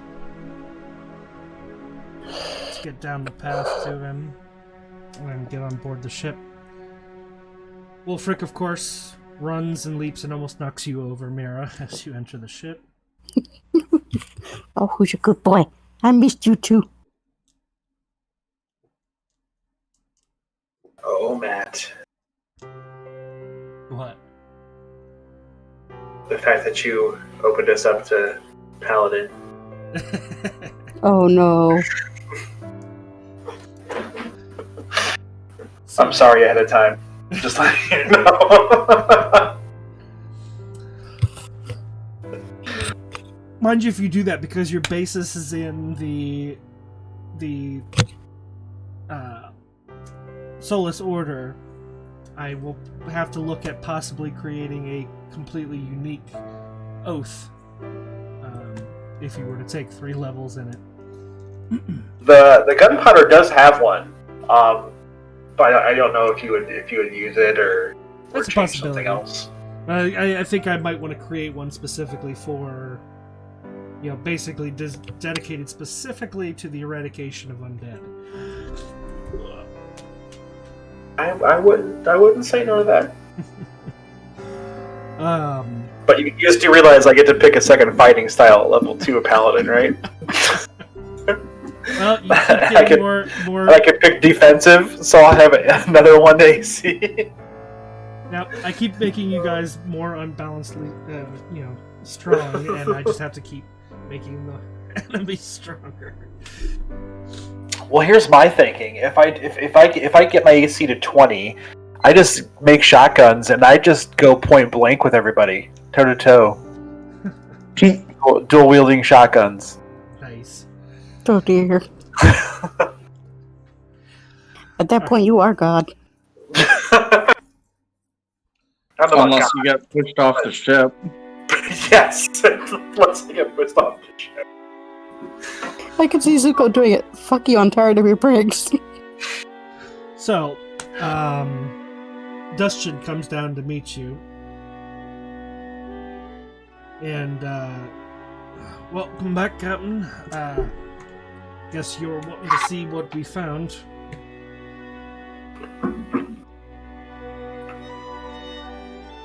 And, Yeah, we do. we brought it in, Yes, we we do. reconstructed it. Might have been overkill, but wanted you to see what we saw. And he pulls a cover off of a small cone-shaped object off to the side of the cargo bay. And you see it's basically a cairn, a stack of rocks. And pinned under one of the upper rocks is a long piece of black fabric. Looks to be the same black shroud that the vampires were covered in when they first got inside the fort. This was just beyond the edge of the forest, the base of the mountain here. Hard to miss as soon as you came to the clearing surrounding the mountain. It was flapping in the wind. And he lifts up the top rock, and there is a piece of paper underneath it. Found this in there too. And he hands it to you, Malcolm.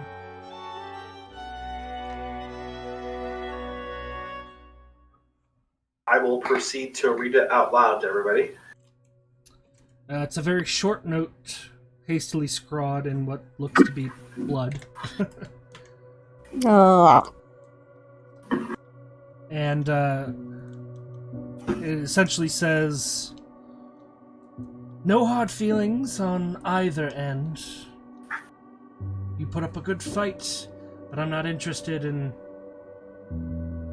being on the wrong side of the champions this time around. So, you keep to yours, I'll keep to mine, and I'll let you know when I'm ready to talk." Wrong side of the champions. Is he trying to be an ally? That's what it sounds like. Did you seriously have to mark me, you fucker? No hard feelings, my fucking tit!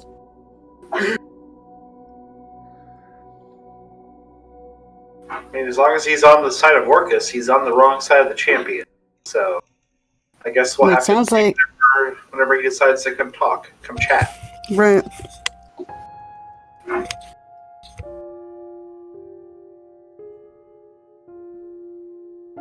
Any further discussion on that issue? I can't think of anything. What if he is actually trying to be our ally, though? Because he says he doesn't want to be on the wrong side of the champions. It just might mean that he just doesn't want to be against us, but he may not necessarily want to be an ally either. Okay, good point. Can we get the stupid mark off me now? Do we want to, though? If we could find some way for you to impose your will on it, it could be a tool. You've got a point.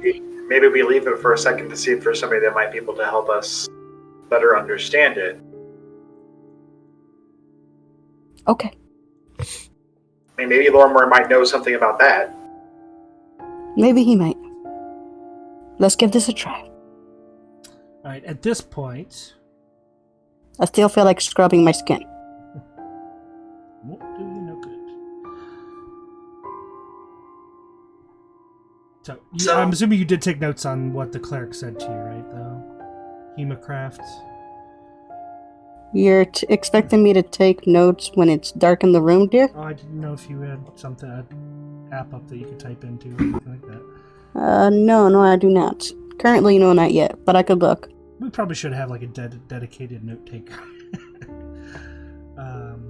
Oops. Outside. Right.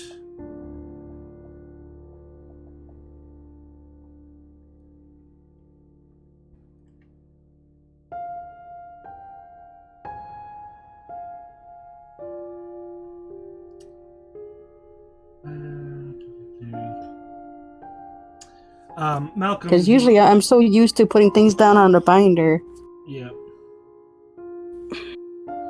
Malcolm, you feel a warm glow, warm, a warmth, I guess you would say, inside of your In my pocket? Yep. I pull up my scroll message and see who's writing. There's a brief message from Clambach.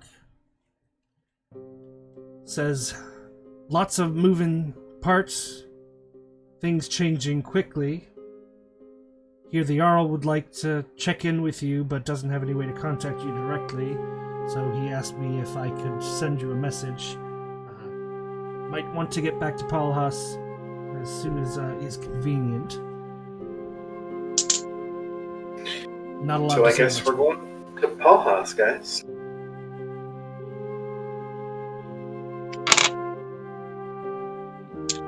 It's surprising to me that we did not leave a scroll message for the Jarl. I thought we did. I could have sworn we did, but well, isn't our get with the Jarl, or is she with Clambach? She's with Clambach. Okay. Yeah. It's been so many sessions since we've seen her last. Yeah. Been a while since you've seen the Jarl too. Actually, a lot has happened in a very short period of time. But yeah, so that's the message you get. Yeah, I guess we go to Palhas. And anybody else have anything else we can think of that we need to do besides that? I got nothing. No, I got nothing. Alright. So, you order Dustchin to make way to Palhas City? Yes. I wish you would not have said make way, because now I have the song from Moana stuck in my head. Oh, I get which song now. Now it's stuck in my head. Alright, Make so way. Dustchin heads up to the bridge, and you feel the ship lift off. Wulfric and Jack begin to get acquainted. Wulfric isn't sure what to think of him just yet.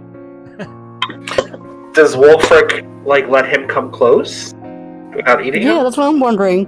Yeah, Wulfric's a weird wolf, and you can kind of understand why he was probably left behind his pack. He's not aggressive, especially for his size. He's probably like, hey, what's this? He's got a pretty calm temperament, and he's curious about the monkey. Just think, Shakira, we could train them to ride into battle together. Yes! I was thinking the same thing. Great minds think alike. Jack riding him like a freaking steed. Yeah. Are you gonna make a little saddle for him too? Yes! Alright, awesome. I'm so I wonder if I can make a little mini. I wonder if I can make like a little mini pistol Can for anybody him. picture this? Because it looks awesome. like a Derringer one-shot pistol. Yeah, like a little one-shot pistol. That's within the realm of possibility. Yeah, the technology's right. You're working your way toward. In fact, your sniper rifle is you're up to cartridges now, so you're working your way towards the revolver, and that's about the appropriate level of technology for a Derringer. So, yeah, that's something you could work on. All right, so the ship lifts off. You begin to process what you went through over the past few days, from finding the empty tomb to managing to kill 2 of the original vampires, greatly weakening Orcus's potential allies, and for the first time truly revealing yourselves to the enemy. Orcus, more like Dorcas, am I right? Yeah. And as the ship begins to head back towards Palhas City, for a chance for you to return to what is essentially your temporary at home at times, a chance to get your bearings and decide where you go on from here, find out what these new occurrences are that you've missed in the couple days you've been out of reach. That is where we will end our session. Alright, well, thank you for everyone who joined us or is watching this video after the fact. I apologize for the technical issues. Hopefully the shorter video length will make up for that a little bit. We'll try to get these things worked out for next session, and we will see you in a couple weeks as the Regulators head back to Palhas City to learn how the world is changing around them after their defeat of Mantis. So we'll go ahead and roll credits. We'll see everybody in a couple weeks.